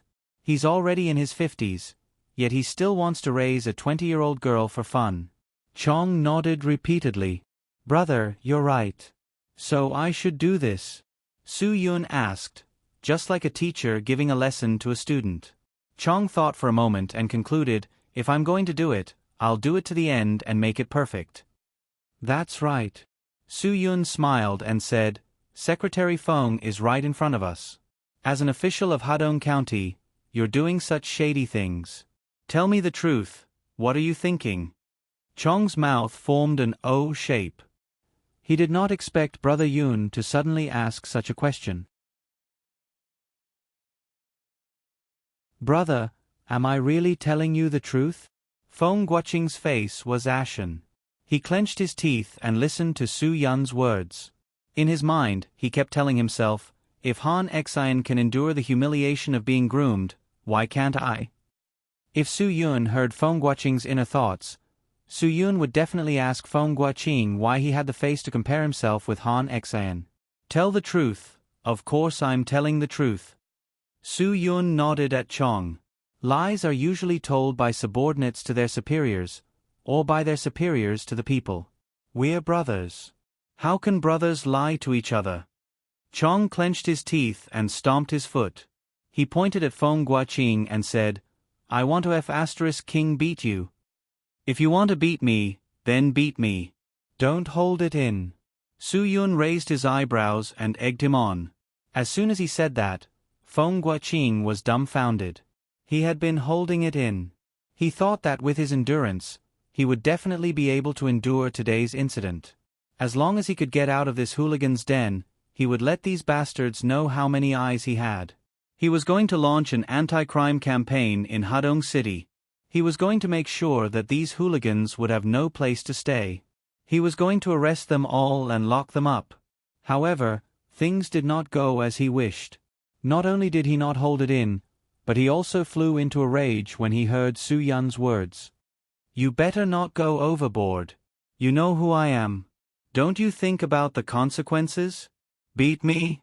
First, you violated personal safety. Secondly, you have committed a serious crime of threatening state officials. That is a serious crime. Do you know the law? Intentional injury is punishable by a sentence. Secretary Feng, are you talking to me about the law? Su Yun sneered. You want to talk about intentional injury? I know that intentional injury is an act of violating or damaging the victim's body. However, there is a difference. If we slap you twice, at most, it will be intentional injury. At most, it will be an education. The muscles on Feng Guoqing's face trembled. The corners of his mouth twitched a few times, but he did not make a sound. He was surprised that Su Yun knew the law. But do you know what crime you have committed? Secretary Feng? Su Yun continued, dereliction of duty. Feng Guoqing sneered. Dereliction of duty means that I am seriously irresponsible. I did not perform my duties or did not perform my duties properly. This caused great losses to public property and the interests of the state and the people. I just came out to drink and chat with my friends. How can you accuse me of dereliction of duty? Where is the evidence? Su Yun smiled slightly. What happened between you and Fan Tianlong? Isn't that enough evidence? You did not let the Public Security Department follow the law and force them to release you. This is dereliction of duty and abuse of power. You have committed the crime of dereliction of duty. If you want witnesses, there is one here. Officer Qin experienced it herself. When Qin Weiner was mentioned, Feng Guoqing felt as if a spring breeze had come to his face. His voice was fearful and surprised. Comrade Qin Weiner, you are a policewoman. Now my personal safety is threatened. You are a policewoman. You have to perform your duty to protect me. Otherwise, you are dereliction of duty. This guy's brain works really fast. If it was a normal day, Qin Weiner would definitely not let Su Yun do something so excessive. But today, Feng Guoqing was like this, and he still had such an attitude. She really could not take it lying down. I am sorry, Secretary Feng. I am now under investigation. Don't you understand what that means? It means that I have no law enforcement power. I am also an ordinary citizen. This is not my duty. You were the one who personally dismissed me. You can't have forgotten that, right? I will restore your position now. I will give you law enforcement power. Feng Guoqing was a little anxious. You should at least do something about this. Qin Weiner was stunned. She really did not know what she should do. Fortunately, Su Yun opened his mouth to remind her. Even if you restore your position, you have to go through the process of rules and regulations. You can just remove and restore as you wish. Secretary Feng, do you think you are Emperor Feng? Humph. Qin Weiner also snorted heavily at Feng Guoqing. She turned her head and no longer paid attention to him. Feng Guoqing's teeth were itching, but he could not do anything. He only hoped that today's matter could be over as soon as possible. He must not suffer any more physical pain. Chong. Su Yun sneered. What did you say just now? Chong was stunned for a moment and stared. Slap you. Aha. Su Yun nodded, indicating that Chong could do what he wanted to do at any time. Although Chong raised his hand, it was more or less trembling. After all, Feng Guoqing was the secretary, and he was just a fat citizen. But thinking about a lot of things, Chong also gritted his teeth with hatred. For example, the demolition incident. If Feng Guoqing did not cause some trouble in the middle, the old residents of the shanty town would have already lived in the building. They would not have caused so much trouble there for so many days. The more Chong thought about it, the angrier he felt. Finally, an inexplicable impulse rushed to the top of his head. His trembling arm suddenly stopped shaking. In a flash, Chong slapped Feng Guoqing's swollen big pig face hard. Pa! A man's hand strength was stronger than a woman's. This big slap was obviously more ruthless than Su Yanqing's slap just now. More brittle. More powerful. Feng Guoqing was stunned. Even a little punk dared to slap him without hesitation. The pride in his heart for so many years was completely slapped away by this slap. This was the result that Su Yun wanted. He wanted everyone here to give Feng Guoqing a slap in the face and trample on his sense of superiority. This was not how a parent should be. A parent should be a parent, not so arrogant and extravagant. Lu Feng, it's your turn. Su Yun's voice was unquestionable. Lu Feng's reaction was bigger than Chong's. He froze for a moment and shook his head. Brother Yun, I'll pass. You have to continue this slap, either on my face or on Secretary Feng's. You choose. Su Yun's words directly made Lu Feng's head explode. Isn't this too extreme? Seeing that Lu Feng was still in a daze, Dan Hongning directly pushed him. What's there to think about? Lu Feng nodded heavily. There was indeed nothing to think about. If he had to choose 10,000 times, his slap would land on Feng Guoqing's face just like now. Lu Feng's hand strength was so strong that Feng Guoqing's head was about to turn into paste. I've already made myself clear. Every one of my brothers will be slapped, either on my face or on Feng Guoqing's. You make your own choice. Since Su Yun dared to say so, he was full of confidence and certainty. He wanted to let Feng Guoqing know that in Hadong, the person with the highest authority was not Feng Guoqing, but him, Su Yun. Ruan Qingxuang anxiously pulled Su Yun and whispered, Su Yun, aren't you a bit too much? No matter what, he is still the secretary of Hadong City, right? The things he did were worse than me.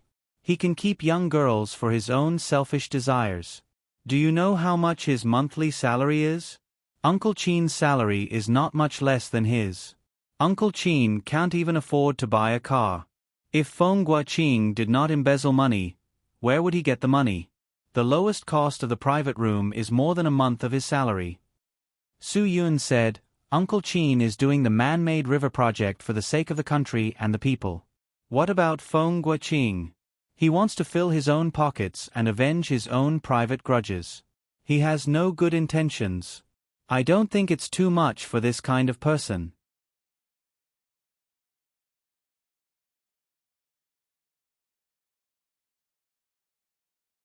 Chapter 385.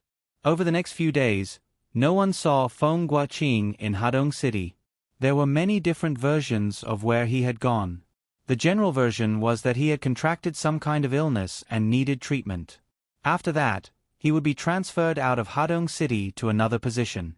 Because of Feng Guoqing's sudden disappearance, Qin Zhongming took over all the work of the municipal party secretary of Hadong City. It was believed that there would be new appointments soon. After Qin Zhongming came to Hadong City, he worked very hard in all aspects, especially in the demolition of Wenhui Shantytown and the management of the artificial river. All these signs indicated that he was likely to be promoted to the municipal party secretary of Hadong City. If Hadong City had such a good secretary, it was believed that the people's lives would be better and better. Qin Wan-er's position had also been restored. She had returned to her favorite job, which made her feel much better. The haze from a few days ago had been swept away. In her words, the feeling of a rainbow finally appearing after the rain was great. Lu Feng led his subordinates to do the renovation work of the artificial river seriously and responsibly. The team of the Tang's group also carefully studied and formulated many plans for Qin Zhongming to choose. The medicinal hot pot business in Dan Hongning's branch became very popular. Soon, it spread to the entire Hadong city. All the stores were very busy. Su Yun's body recovered very quickly. When the old man saw that it was about time, he said that he was going to meet a few old friends and directly left with his luggage. Su Yun did not force him to stay, because he knew that it was impossible to keep this old urchin.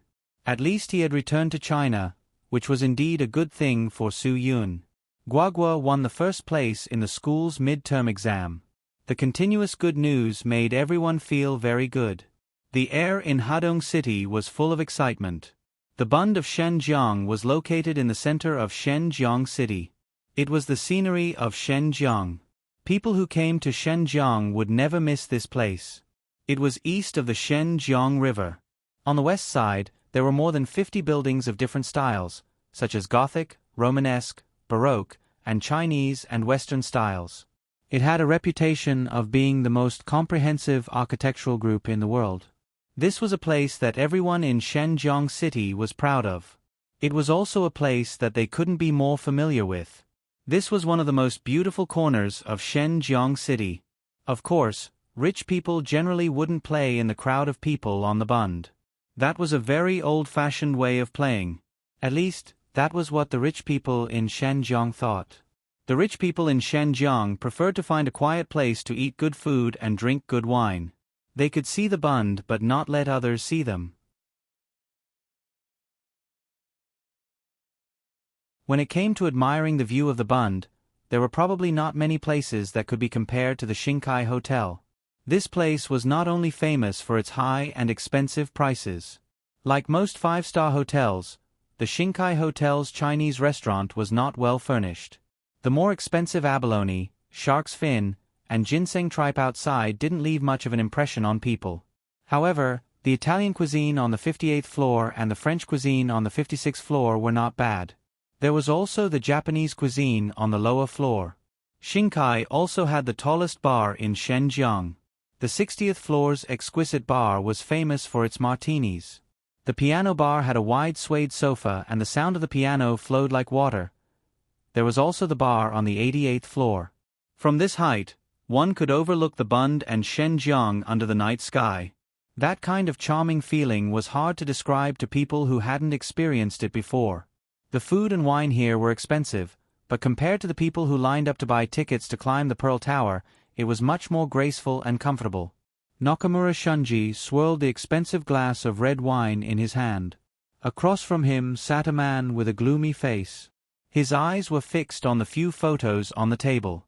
It was hard to tell the man's age. 20, 30, or 40. They all looked alike, but they also didn't look alike. Generally speaking, people like this tended to have more experience. Miura-san, if you're sure, then name your price. Nakamura Shunji finally couldn't take it anymore. They had been sitting here for more than an hour, but Miura Yoshiyama still hadn't spoken. Nakamura Shunji's patience was getting worse. Although Nakamura Shunji was unhappy, he didn't dare to show it. After all, Miura Yoshiyama was an IGA Ryu Jounin and had a very high status. Moreover, he was now asking for help, so he had to lower his status. Miura Yoshiyama finally opened his mouth. He pointed to a side profile in the corner behind the man in the photo and asked, "Nakamura-kun, why isn't there a photo of this woman?" Nakamura Shunji glanced at him and said, "Miura-san, if you like that woman, you can bring her back. I don't mind. I only want this man dead. And these two women, I want them alive. Don't tell me you didn't understand what I said to you before? Miura-san, you have to understand that this is an employment." Miura Yoshiyama's biting cold eyes suddenly swept over. making Nakamura Shunji couldn't help but swallow the rest of his words. I can help you kill this man, and I can also help you bring these two women back. Miura Yoshiyama said coldly, I want 300 million yen. Nakamura Shunji was stunned on the spot. 300 million yen. Was he crazy? Even if it was converted into RMB, it would still be 18 million. It was just a deal with a few Huaxia people, but Miura Yoshiyama actually asked for such an exorbitant price. This made Nakamura Shunji's heart fiercely block a big stone. Miura-san, I sincerely asked you to do something for me. Don't you think it's a bit too much to ask for such an exorbitant price? Nakamura Shunji didn't care about the other party's identity and straightened his face. Don't think that I don't understand the market. I asked you to do this kind of thing because of IGA Ryu. I'm afraid you don't need to do this personally. Any genin can solve the problem. 300 million yen. Isn't it too exaggerated? Miura Yoshiyama didn't speak, just looked at Nakamura Shunji quietly. Nakamura Shunji stretched out 2 fingers and said, 20 million yen, I think this price is enough, right? Miura Yoshiyama completely ignored him and directly got up to leave. Nakamura Shunji was dumbfounded and immediately stood up. Miura-san. You said 300 million yen, okay, I can give you that. But you have to give me a reason to give you so much money. Nakamura Shunji said sternly, you should know that Narrate Electronics doesn't lack money, but you have to give me a reason to pay you so much money. I just want you to deal with a Huaxia man and 2 Huaxia women. Is it really worth 300 million? Miura Yoshiyama stopped. Nakamura-kun, you want a reason? I can give you a reason. With that, Miura Yoshiyama picked up the photo and pointed to the woman in the background. Do you know who this person is? Who? Nakamura Shunji froze for a moment. I didn't ask you to deal with this woman.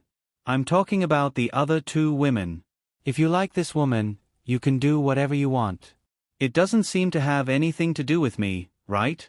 Humph. Miura Yoshiyama said coldly, obviously, this woman's relationship with the people you want me to deal with is not ordinary. I can tell you seriously, this woman is the one who killed 2 IGA Ryu Chunin in our Japanese shrine a few years ago. She has a title called Violent Fox Venerable. On the Fiend Spirit list, her head is worth 17 million renminbi. Nakamura-kun, do you still think my price is high? How much is 300 million renminbi? Your Narrate Electronics is doing business in Huaxia. You should know how to calculate this, right? Well, I'll calculate it for you. According to the recent exchange rate, it's 73 million renminbi. Excluding the 17 million that Fox Venerable paid, I only received 730,000 renminbi from you, which is equivalent to 12 million yen. Nakamura-kun, do you think it's expensive? Miura Yoshiyama's words made Nakamura Shunji speechless. He couldn't believe that the woman in the background of the photo was such a powerful figure. No wonder that guy was so skilled. Miura Yoshiyama threw the photo to Nakamura Shunji. Nakamura-kun, even if you don't want to pay the money, I will still capture that woman and bring her back to Japan. I will use her blood to comfort the dead sect members, but I won't do meaningless things. So, if you really want to take down these 3 people, 300 million renminbi is not negotiable. If you don't want to pay, you can find someone else. I prefer to sit back and enjoy the fruits of others' labor. Hearing Miura Yoshiyama's words, Nakamura Shunji was dumbfounded. With such a powerful woman by his side, ordinary people wouldn't be able to deal with her. And those who could deal with her, the price wouldn't be low. Finally, Nakamura Shunji clenched his teeth and made a decision. Fine. 300 million renminbi it is. But, I have a condition. Speak. Miura Yoshiyama was expressionless. I'll only give you 3 days because I can't wait. 3 days, just 3 days. I must make those 2 women lie on my bed and make that man die at my feet. Nakamura Shunji gnashed his teeth in anger. Miura Yoshiyama's tone was flat. Nakamura-kun, you can rest assured. I do things cleanly. If I can use 1 day, I won't use 2. If I can use 2 days, I won't use 3. In order to vent the hatred in his heart, Nakamura Shunji made a prompt decision. Fine. Then I'll pay you 100 million renminbi tomorrow. After the matter is done, I will naturally transfer the 200 million renminbi to your account. Nakamura-kun, you should know my rules. Take the money first, then do the work. Miura Yoshiyama's voice was heavy. If you don't believe in my credibility, you can also find another expert. Before 10 o'clock tomorrow morning, I will transfer 300 million renminbi to your account. If you can't do it, then we will treat it as if nothing happened today. You. Nakamura Shunji wanted to say something but stopped. He took a deep breath and said, Fine. Fine. Fine. Then, I wish Miura-san a smooth journey and success. I will transfer the money to you tomorrow morning. You must do this matter beautifully for me. You're tuning in to the Narrate and Escape YouTube channel. Don't forget to subscribe and join us on this journey to catch the most captivating stories.